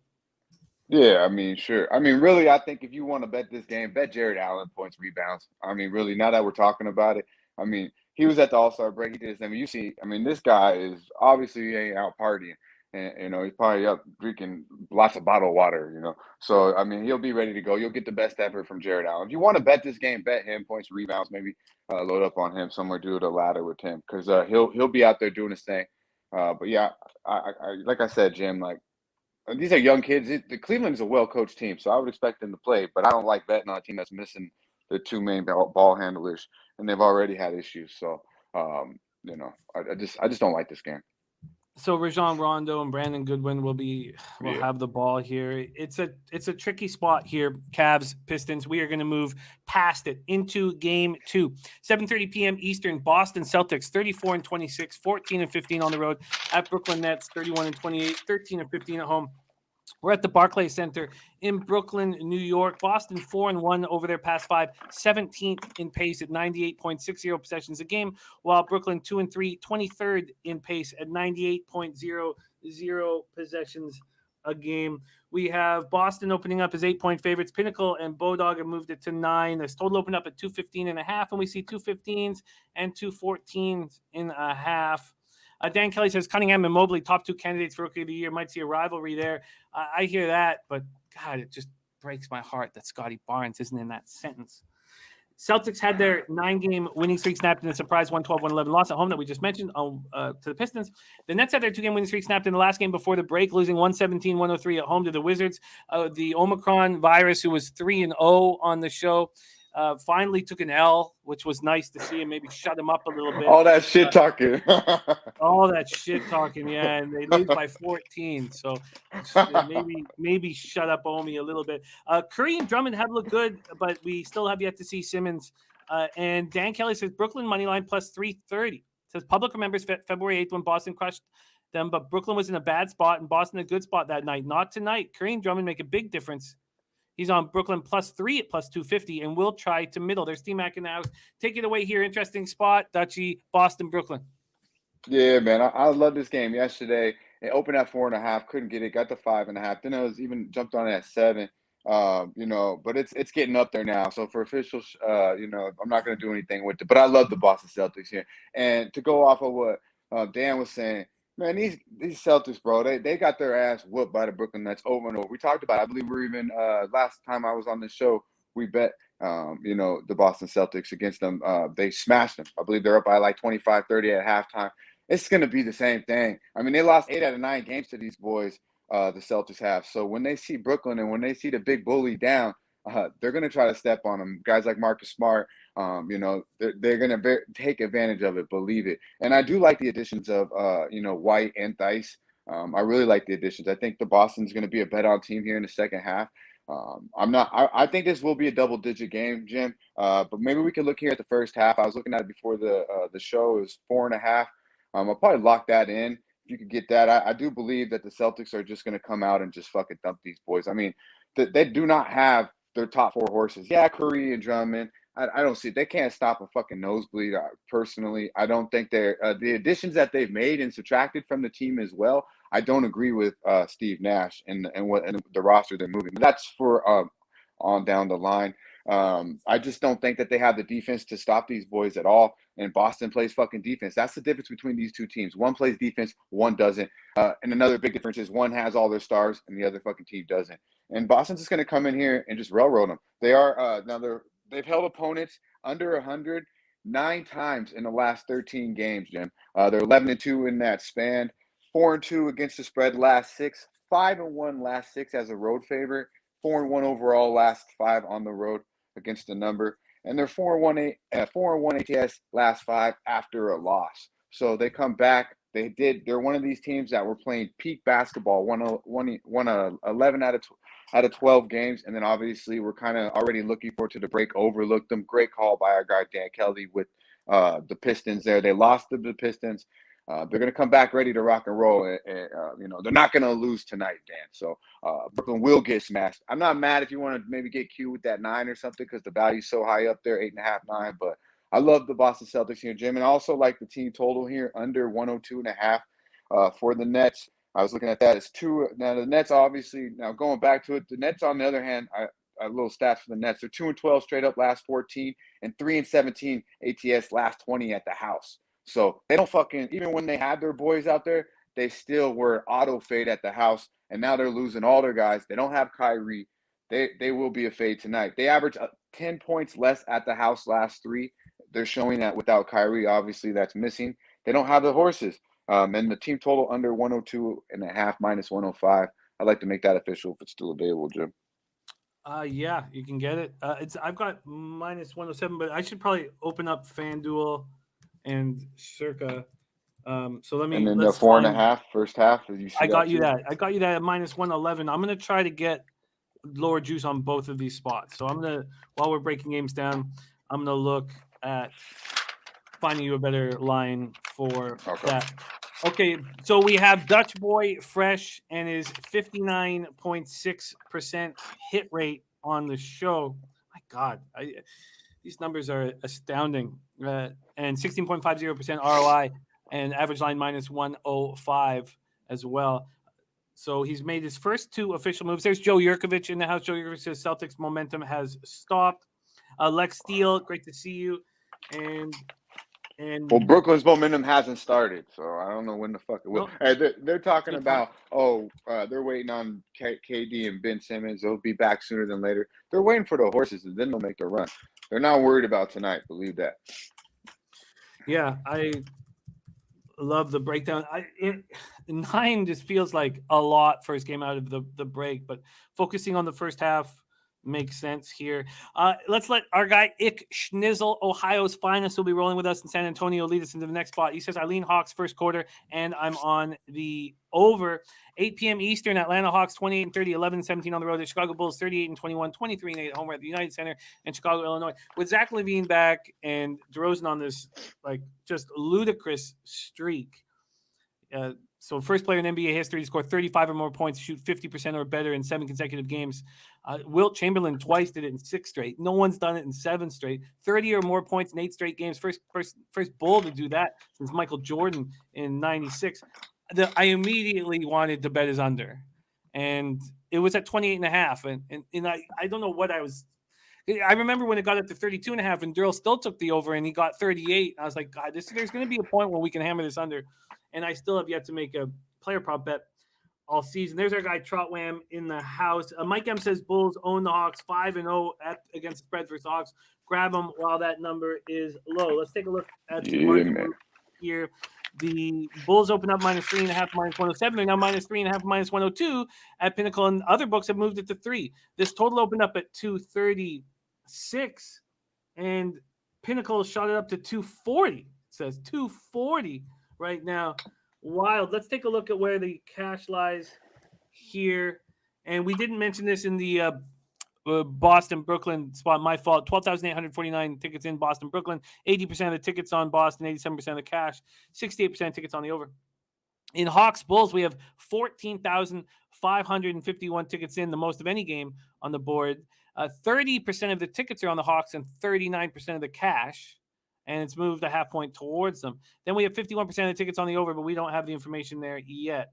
Hawks won their last 2 games before the break, the last being that 130-109 beatdown of the Magic in Orlando on Wednesday, February 16th. Trae Young continues to play very good basketball. Bogdan Bogdanovic went for at least 23 in 3 of his past 4 games, and he'd reached 20 points, exactly 20, just twice. So John Collins also missed the final 3 games before the break, and he's not going to be playing. At least doubtful is the word being used for him. And then we have this Bulls team that's won 5 straight games, and Zach LaVine back in action. Take it away here, Dutch. Hawks, Bulls. Yeah, man, I'm really liking the Chicago Bulls here, Jim. Another team coming in, won 5 straight before the break. They're 2-0 against these boys. Atlanta here, 2-0 straight up and ATS in the 2 meetings this year. Average win 13 points per game. They scored both games 130 points versus these motherfuckers. The Hawks cannot have nothing for them. With LaVine, DeRozan back, and of course Big Vooch down there, it's just going to be too much. Trae Young could go for 35 and 15, and they still lose this game by at least 8, in my opinion. I just believe the Bulls are the better team. They have the better roster, the better coach team, and they play well at home. And Atlanta don't really play. Atlanta had a down season all year, but especially on the motherfucking road. But back to the Chicago Bulls, they're 5-1 ATS last 6. 8-2 ATS last 10 at the house. Now the Hawks, like I mentioned, they've been real streaky all year, but on the road they've damn near been an auto fade, especially against teams that handle business at the house like the Bulls do. The Hawks are 1-6 ATS last 7 versus a road team with the winning home record, excuse me. And they're, when I look a little more into that, Jim, they're 1-10 ATS on the road versus a team with the winning percentage 60% or better at home, which the Chicago Bulls do have. So I believe this is a perfect fucking matchup for the Chicago Bulls. They're also the Hawks 2-6 ATS last 8 overall on the road against the number. So I look for the Bulls just to handle it, man. DeRozan, Levine back, Big Vooch doing it, Kobe White playing big minutes for Mr. Lonzo, and then also you got Javonte Green coming in there just playing 6'4" fucking power forward, doing what he has to do. As long as they can knock down the perimeter shot somewhat consistent, I believe they'll run away with this game. John Collins, I believe, is also a big thing for the Hawks not being in there. So, but yeah, I believe the Hawks on the road is damn near an auto fade, and we could really back the Bulls at home. They've shown that they handle the business at the house. They're a better team all over the 3.5 Chicago. And we can get you a 3 at -107. No vig either. So that's it's going the other way. Go ahead. My bad. No, there's nothing more to add to it. Take it away. I'm interested in what you have to say about that. I'm not really worried about it, bro. I don't see it. I mean, people want to get cute with Atlanta. I mean, they've done it all year. I'm gonna ride the Bulls, especially at the house. This is what I've been doing. It's what I continue to do. I think this is a solid number. It's going the other way. Don't scare me. The next game we probably talk about here in a minute with the Grizzlies, the other one I was talking about going the other way. That one a little more, but this one, no fucking fear whatsoever. I'll double up on the motherfucking Chicago Bulls. Bulls -3, -107 for Dutch Boy Fresh.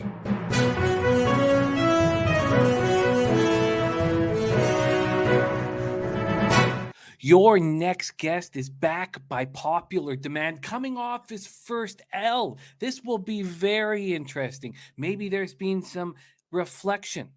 Maybe he won't be so self-assured, maybe not so cocksure, because he took it right in the old bottom mouth, right in the prison pocket. He's coming off an L when he went back to the Brooklyn Nets, who took it right in the starfish from the Washington Wizards.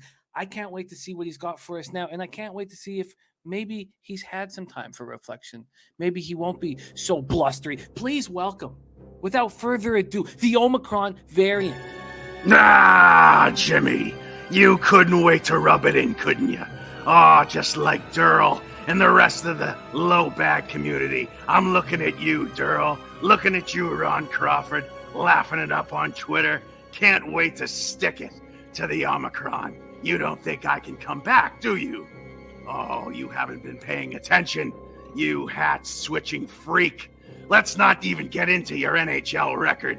Oh, I could mock you, but I'd rather spend my energy getting back to business. Just like the Memphis Grizzlies will be getting back at the Minnesota Timberwolves for sticking it to them 138-95 at the Target Center. Oh, they'll have their sweet revenge tomorrow night. Ja Morant, he'll be acting just like my BA2 subvariant, more infectious, reinfecting the basket at a rate that nobody can stop. Oh yes, the number 2 overall scoring offense, the number 1 overall rebounding team in the NBA, facing a team giving up 1.6 per game across all teams. Jimmy, can you feel it? Oh, when they don't wash their hands, there's no fans in the stands, and I'll ruin your plans, but I'm here for that, man. I'm the Omicron. I'm the only one still. I'm the only one. Omicron says lay the short number with the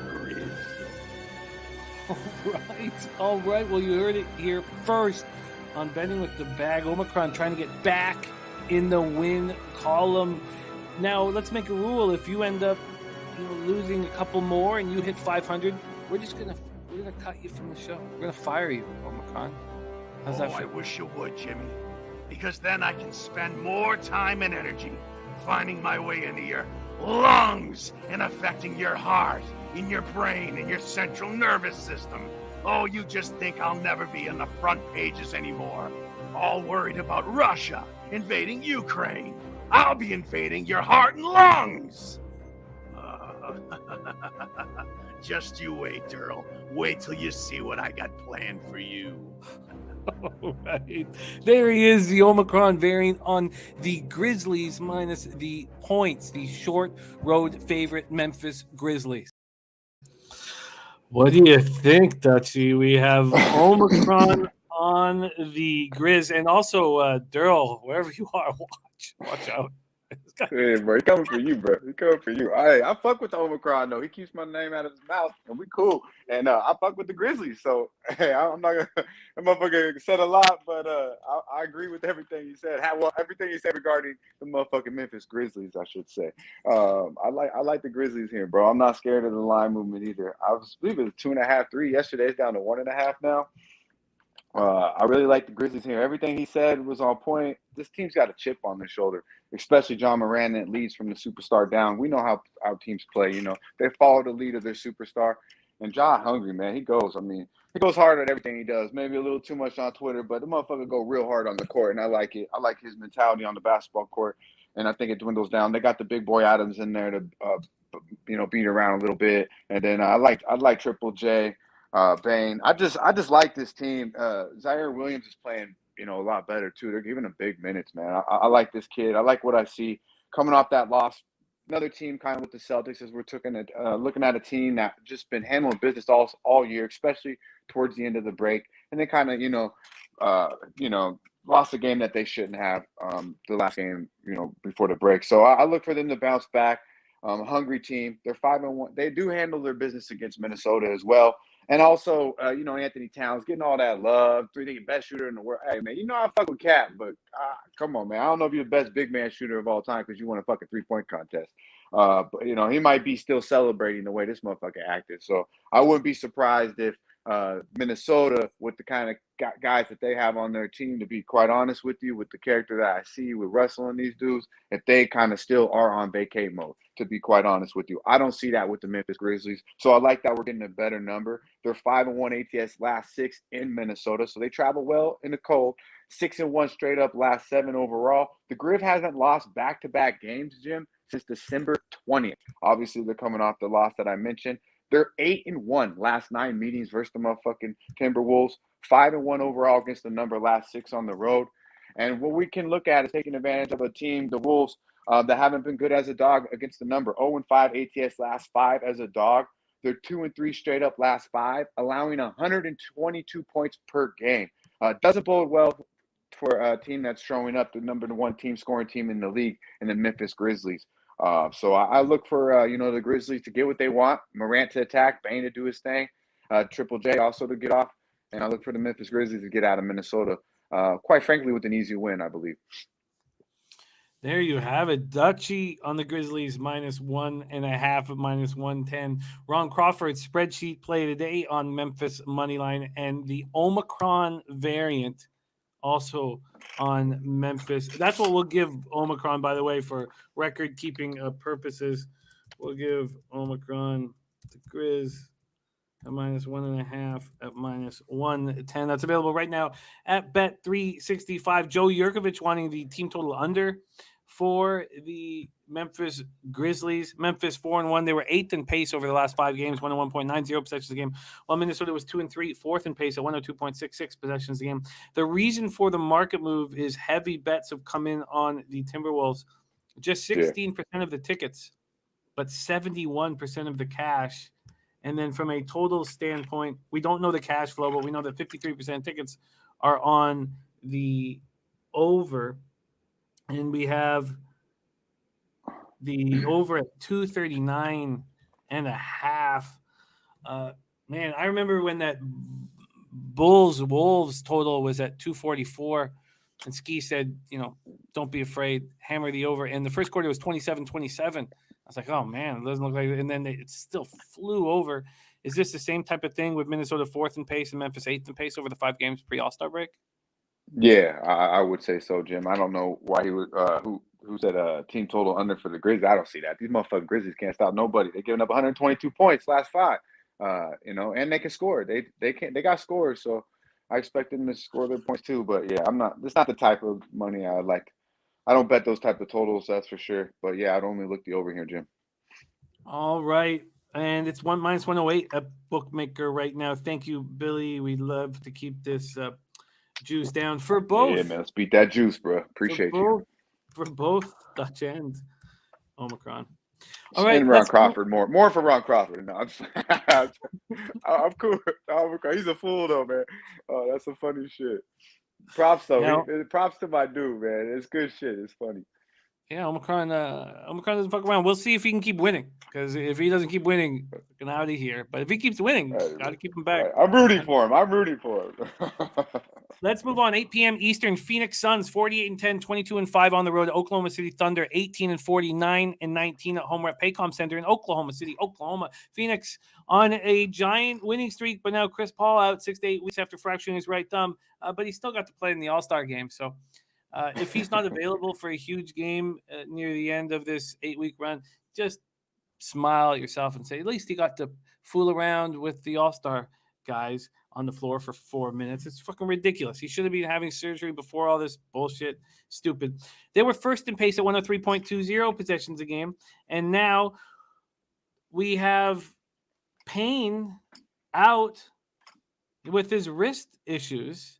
So it looks like it'll be Alfred Payton or the newly acquired Aaron Holiday. And look, Alfred Payton, when he wants to, can be very good. It's just that reminds me of Reggie Jackson. Doesn't have the skill of Reggie, but where he just turns it on when he wants to and turns it off at times. So this is the NBA's hottest team. Winners of 7 straight, 18 of their last 19. They're playing at the fastest pace in the NBA, and how much of that's going to change without Chris Paul? The Thunder lost their 6th and 7 games in the last game before the break, falling 114-106 at home to San Antonio on Wednesday, February 16th. They're hoping to get a bunch of players back. Shea hasn't played since January 28th, with that right ankle sprain. He could be back tonight. I don't know if anybody has that information. We also have Lou Dort with the shoulder strain, Kendrick Williams with right knee sprain, and Ty Jerome with left hip soreness. I was under the impression that they could all be back here. 1,400. Dort's out. Yeah. Who's out? Yeah, Dort's out that I've seen, and Shea's back. Those are the two guys that I looked at. Okay, Dort's out, Shea's back. We have 14,816 tickets in. 41% of the tickets on the Thunder, 89% of cash, 70% of tickets on the over, 94% of cash, but all this cash coming in on the Thunder, and we've seen it move a half point. That's it, just a half point. This is extremely interesting here. I Need Money says Booker will take at least 25 shots. Sterling Gentry says Booker drops 30 points easy, and I Need Money is on the over 28.5 for Booker. Can't wait to hear your breakdown here. So many moving parts, Dutch. Take it away, Suns, Thunder. Yeah, Jim, I can't lie to you, bro. I don't got too much for you on this one, bro. I really want to bet the Thunder here because I looked at it as a team that I could look to fade Phoenix out of the break because I think that's kind of a bad sign. You play the All-Star, great, but you're gonna miss 4 to 6 weeks. I don't know. To me, that wouldn't sit very well with me. But you know that's the captain over there, CP3. So he might have his way with them boys, and they understand it. But to me, I could just see that maybe affecting the team a little bit, and then obviously not having your backup point guard Cameron Payne out there as well. I would like to actually fade Phoenix, and I think I'll find a better spot to fade Phoenix here in the next short week or so. But yeah, if you want action on this game, load up on Shea and bet the motherfucking OKC because they could fuck around and win this game. I believe they can, but I just don't bet the Thunder. It's just not my thing. I'll leave that to the Thunder buddies on on NBA Pub Hub, my boys. I just don't fuck with the Thunder. But I think Shea could probably get off tonight, and I would only look to double-digit points. I think, like I mentioned, I think they could. I wouldn't be surprised if Phoenix just is cruise walking through this whole game. And they're okay with being called Thunder buddies. I mean, hey, that's what it is, bro. They might not be okay with it, but it's no hard feelings. It's all love. Doesn't sound like a next tattoo. Thunder buddy. I get it. I get why the big bets have come in on the Thunder, but as we've seen, across all sports, that first game when the star is out is not generally the time to fade them. And you were kind of alluding to that when you were saying, I want to fade the Suns, but I'm going to choose to do that down the road. Yeah, I mean, I just think, I get what you're saying there. So I just think that I was looking at teams that I feel like that could come out slow from the second half, and Phoenix is one of those teams. But I don't trust the Thunder enough. And then you're giving me 10 points. It's almost like why I should be an auto bet for me. But I haven't bet the Thunder all year, so why the fuck am I going to do it the first game back from All-Star break when I already got 5 bets? So, you know what I'm saying? I was on the Rockets in that game on Wednesday, February 16th, and Dan Kelly helped lead me towards the back-to-back spot for a back-to-back home spot before the All-Star break. I'll remember for the rest of my life now after the big wins we got on that day. But I would rather have a bigger number in Chris Paul in to expect complacency. And I think the fact that Chris Paul won't be there makes me uncomfortable. Makes me think maybe they will be. Maybe they want to show out now. The show, especially, Peyton, and then to a lesser extent Aaron Holiday. So this is a spot. This is a spot where through the first few minutes of you capping this game, I was going to take the Thunder +10, and now I'm just going to stay off at this point. Wham is on the Thunder. Suns play tomorrow. Will not be the same without CP3. Oh, I get that. I agree with you there. I just think Thunder buddy, told you. my guy. in sports, generally, I would only want to back a team missing their superstar in game one and want to fade them as we move forward. But a very, very interesting game, and I'm not going to be moving anymore on that spot. Okay, let's move on. Next up, we have the 10 p.m. Eastern Golden State Warriors, 42-17, 16-11 on the road at Portland Trailblazers, 25-34, 16-16 at home at the Moda Center in Portland, Oregon. Warriors 1-4 over their past 5, 21st in pace at 98.2 possessions a game, while Portland is 4-1, 16th in pace at 99.60 possessions a game. Let's start with the market here. Golden State Warriors opening up as 9-point road favorites. That moves to 9.5. Then it moves to 10. This total's gone from 223 up to 226.5. Let's go over to the cash and see if that all correlates. So we have 79% of the tickets and 92% of the cash on the Warriors. So we know that Nurkic is out now for 4 weeks, but no faith in the Blazers able to keep that 4-game winning streak that we saw before the break. Then we have 28% of tickets on the under and 91% of cash on the under. That's wild because this total has just gone up. The Warriors coming off their second straight loss, 117-116 at home to the Nuggets. And I guess the thinking is that the Warriors were just completely exposed by Jokic without, Wiseman or Draymond Green.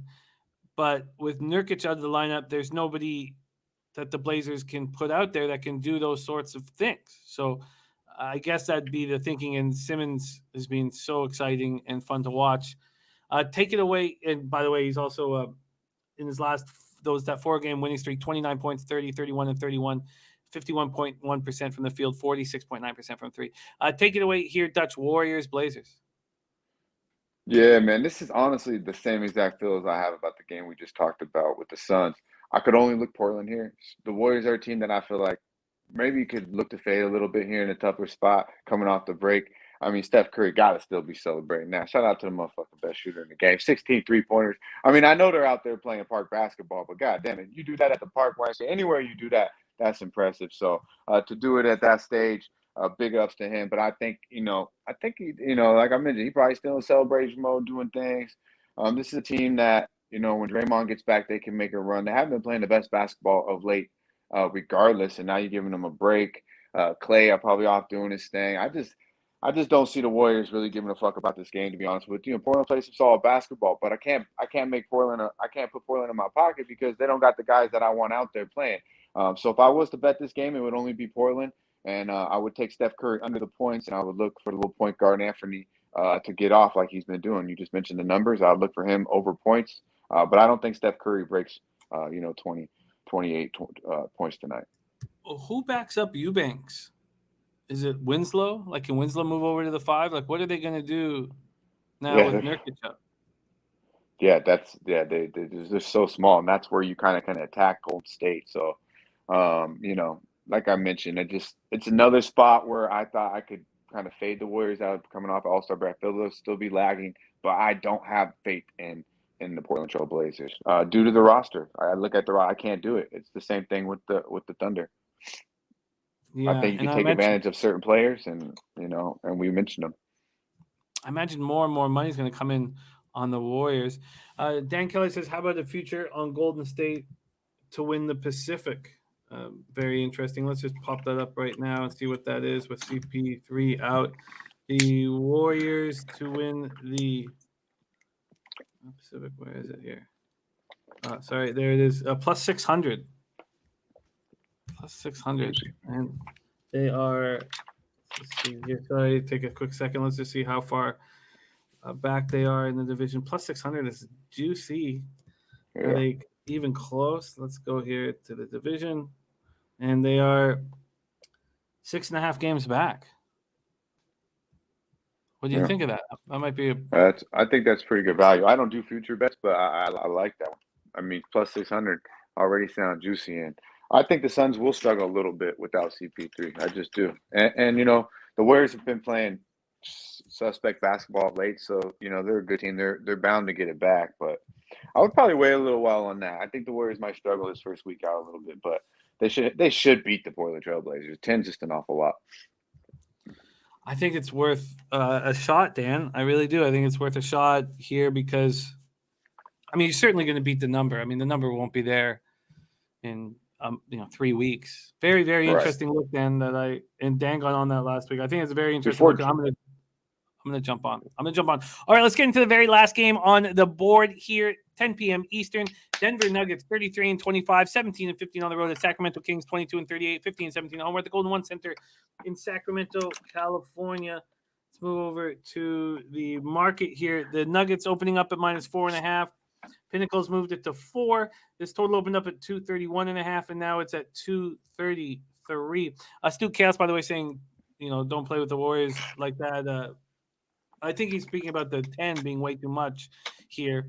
And I just not having a 5 that you can trust on. I got to study a little more, but maybe Portland early if there's still a malaise with this Warriors squad. Okay, Nuggets, Sacramento Kings, Denver 4-1 over their past 5, 10th in pace at 101.6 possessions a game. Sacramento 2-3, 5th in pace at 102.50 possessions a game. Let's go over to the I did that already. Sorry. Let's go over to the cash flow. Apologies quickly. We have 11,033 tickets in, 85% of the tickets, 91% of the cash on the Nuggets, and then 52% of tickets on the over. We don't know the cash flow there. Interesting that they're on the Nuggets and the market isn't moving. They're screaming. They're begging you to bet the Nuggets here. They went into the break off their third straight win, 117-116 at the Warriors on Wednesday the 16th. Barton and Aaron Gordon fighting hard, and Bryn Forbes has been a nice pickup. Forbes shooting 42.9% from three-point range in his 15 games for the Nuggets, averaging 10.6 points per game. And over the last 2 games before break, he was excellent, 16 points and 22 points respectively, and hit 7 of 11 from 3. Kings went into the break off their second straight loss, 125-118. Huge roster changes. So they bring in Sabonis and Jeremy Lamb and Justin Holiday. They send out Halliburton, Hield, and Tristan Thompson. And Sabonis double-doubles in 3 of his first 4 games with the Kings. And De'Aaron Fox came back from that lengthy ankle injury, and he's looked quite good. So, and Lou Chase Fox saying that's 700 at BetOnline. Thank you, Lou Chase. Take it away here, Dutchie. Last game on the board, Nuggets Kings. Yeah, man. I like the Nuggets here. I really do. I locked it in at -4.5. The Nuggets playing good basketball before the break. Playing this probably the best basketball they played all year. And this is attacking really what I see as a very suspect front court for the Sacramento Kings. You mentioned they have new guys in and out, new roster, still trying to mold themselves together. So I believe we could just fade them in that aspect. But this is a nightmare matchup. Your starting front is going to be Sabonis and Harrison Barnes. Now they will give you some offensive production, but they can't fucking stop nobody, especially the top 2-3 center in the league and Joker. I believe the additions you touched on, Jimmy, have helped out the Nuggets, and also getting Monte Morris back. The bench is coming together. Bones Highland. I just believe they're just too much for the Sacramento Kings. They're 4-0. The Nuggets ATS last 4 on the road, 7-1 ATS last 8 on the road overall, 5-1 last 6 against the number. 7-3 against number last 10. So if you've been back in Denver, you've been liking what you've seen lately. I like what I see from the eye test, and also the numbers show that they're coming around. They've won 5 out of the last 6 coming into the break, averaging 117 points per game, and going up against the Sacramento team that's 29th in the league, allowing 115 points per game. I would just believe it's a nightmare matchup. Denver will get what they want from start to finish. Sacramento might be able to keep it close here for a little bit, but I believe the Nuggets will pull away late. -4.5 is good money. And we can get you a 4 now. So it's interesting. A -4 and even very little VIG, -106 at Pinnacle. Which is, I'll take it. I'm not going to be scared. I like this game. Oh, I get it. By the way, Sammy's gem of the day, Wiggins over 15.5 points at -122, and the double, Wiggins 22 points and Golden State Warriors money line at +390, and Jake Fagan is on De'Aaron Fox points and assists. I like that. Fox showed up. On that. Bang Bang is on the Nuggets first quarter. There you go. And I've asked our man, One Whole Bouquet, to go out there and respect DJ Big Boss and get me more pictures of beautiful old women and fight for it. Fight for it. And he's done exactly that here. And we've sadly reached our limit. Oh, she parties. She parties. So it breaks my heart. So we're going to have to cut some other. Oh, Jesus. There we go. Bang. Oh, she parties. She parties. So we're gonna have to cut some other things from this because we need more of those. So we're gonna cut some things that others may deem important. I don't know if we need more of those, Jim. We don't. So I got a stomach ache looking at this shit. Not us. Not us. I find myself interested right away. Hey, you gonna love San Antonio from what I hear. Facts.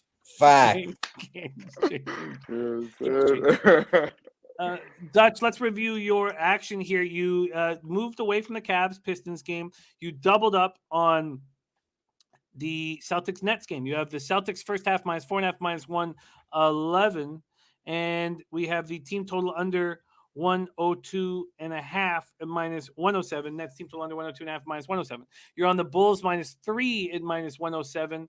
You, Ron Crawford, and the Omicron variant are on the Grizzlies -1.5 at -108. You're off Suns Thunder, and you're off of Warriors Blazers, and you move on to Nuggets -4 -106. So you're finding a ton of shots first day back. I love it. It's very, very exciting. Dutch Boy Fresh, my man. You can catch Dutchy Monday through Friday at 4 p.m. starring in the NBA Pub Hub, and we love capping with you. Spectacular work so far this year, and can't wait to see you roll through the end of the season and into the playoffs, Dutch, my man. Any last words and please follow him on Twitter at Dutch Boy Fresh, and get ready to party with him in San Antonio because he'll be rolling with us in San Antonio. Dutchy, any last words for the Cappers supporting the show, my man?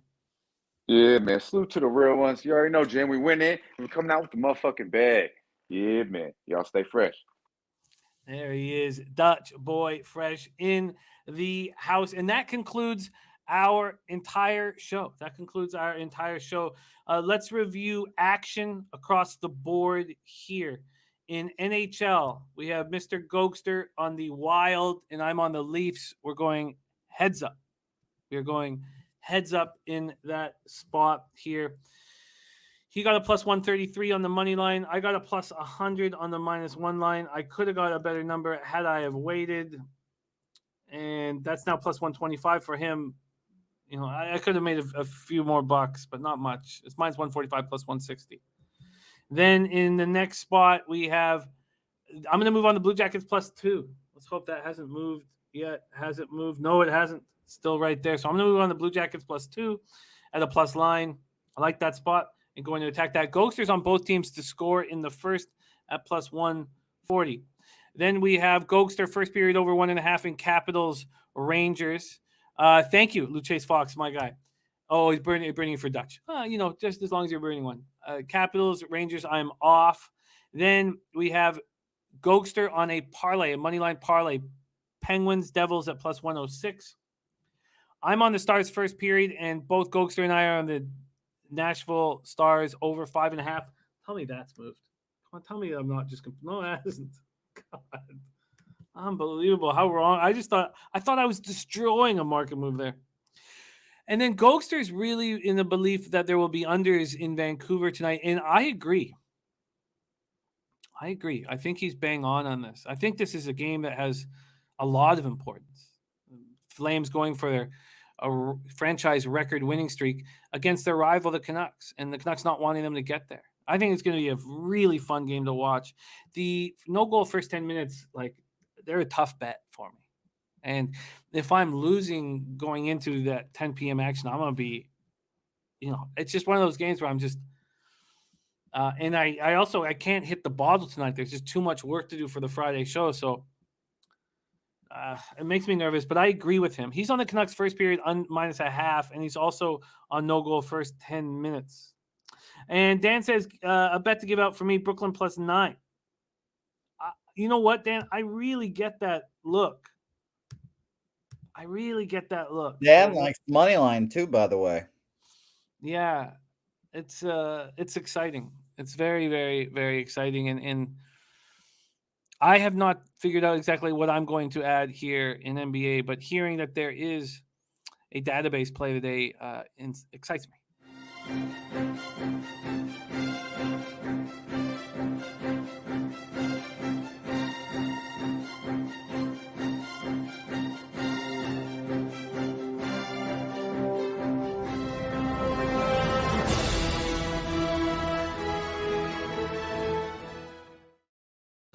Then Gogster doubles up. Oh, no, sorry. We're at the next up is the Bruins. I've already gone on the Bruins -1.5 +115. The Bruins first period -0.5.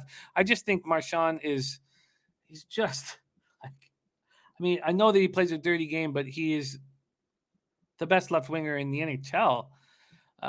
And I know that's a very arguable statement, but when he's on, he's on. And he's going to be chomping at the bit to get back. And I think he really excites this Bruins team for a second half run after being out for so long.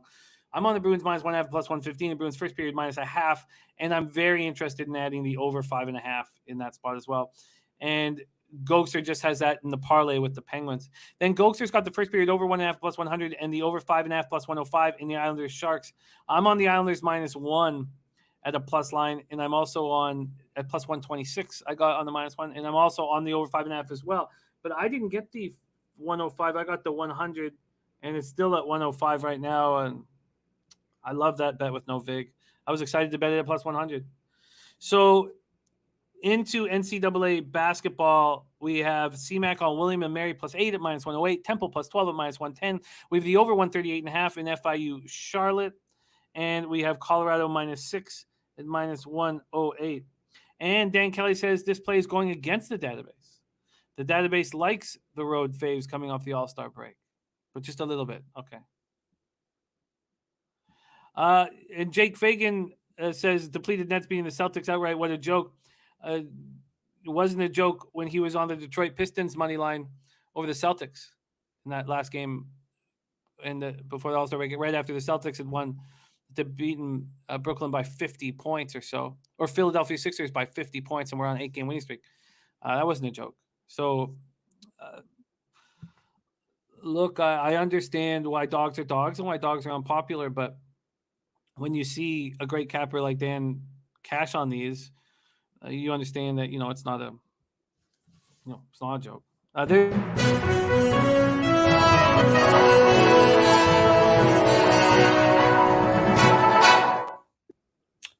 Jim, I have an idea for San Antonio that I think I should tell you, maybe get your feeling on now, and perhaps everyone else in the chat, because I think this would be a funny idea for us. Okay, well, I don't know if this counts as breaking news, but this better be good. Take it away. Well, Jim, I don't know if it's very good, but I think it would be very fun to see what I could do on the ice, Jim. There is a hockey rink, ice rink thing in San Antonio, and I think we could do some very funny things. Maybe you get on the ice. I don't know if your frail ankles can hold yourself up there anymore. Of course I can get on the fucking ice and fly, man. You kidding me? Canadian. I would love to see that. Jim. I think, my Venezuelan ass can skate just as well as you can forwards. Backwards, you've got me. For forwards, I think I've got your ass. My youth and Venezuelan legs can trounce your Canadianness. Well, I'll race you if you want to put some cash on it. No doubt. I'll put a stake on it too. All right. Okay. I'll triple or nothing stake right now. No, that's how not scared I am, Jim. You know how many times I've skated in my life, Jim? How many? Twice. Once when I tried to play hockey when I was 9 years old and realized I can't skate. And second time like 2 weeks ago, and I realized I still can't skate. But Jim, I'm coming for your ass, and there's no doubt about it. Well, I think we should add a little caveat. We should race in figure skates. No, that's not something I will. Let's see how you handle the pick. That's what we'll do. We'll see how you handle the pick. Colorado -6 and -108 is the final look for CMAC.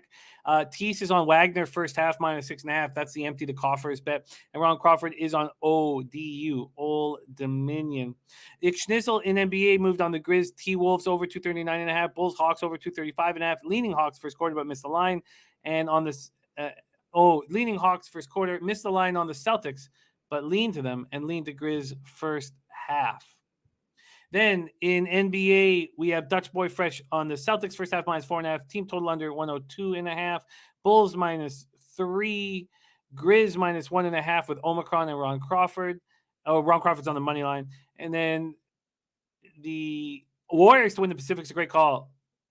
Dan, and I'll have a picture of you right beside Dennis Garcia here up on the wall when both the Flames cash and, well, if the Raptors cash, then Dennis Garcia will have the whole back of the wall. And I love that. I love the look on the Warriors. I think it makes a ton of sense. Billy Friedrich, he's not pushing anything. He's not rushing anything. Over on those 2. They're putting the odds at you -400, Jim. That's shocking. Yeah. No, I mean, come on. Come on. You're in trouble. On feet, on ice, Jim, wherever you want it. I'm swift. All right. We'll see. We'll fucking see. And there you have it. That is our, and the Nuggets -4, -106. There is our show. There it is. Thank you guys so much for all your support. This was a really tough 18 to 20 hours or so from when the show ends to the next show begins. It's really tough. So many games to cap, so many records to break down, and but I enjoy it immensely, and I wouldn't be able to enjoy it if it wasn't for you guys in the chat. So thank you for everything that you do. You inspire us to work harder.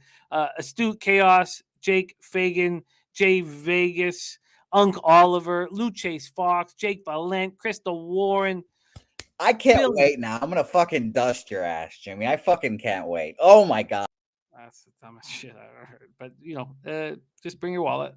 Mike M., Dennis Garcia, Dan Kelly, James Mendoza. What a great, great group. Ick Schnizzle, Sterling Gentry, the community of new knowledge, Gerald Jones. Also, huge, huge thanks to our special guests, Mr. Gogster, Conor Mac, and Dutch Boy Fresh. All right, Buzznuts, Todd Reeves, Skating Squirrel, that's a nickname for you. And Billy Friedrich says, stay healthy. I hope your family feels better soon. Thank you, Billy. Yeah, it hasn't got to me yet, so hopefully that will be the same. But they're all in the room there. But thank you for your kind words. And much love to all you guys. Let's get that cash. Let's get that cash. And thank you to our guy, Jose Bouquet, for the hard work in adding these party monsters. Very exciting stuff. So on behalf of all of us here at Pop Sports Radio, let's get fucking paid. Let's get paid and meet us in San Antonio where we can party. Leche. Hey, those bookmakers.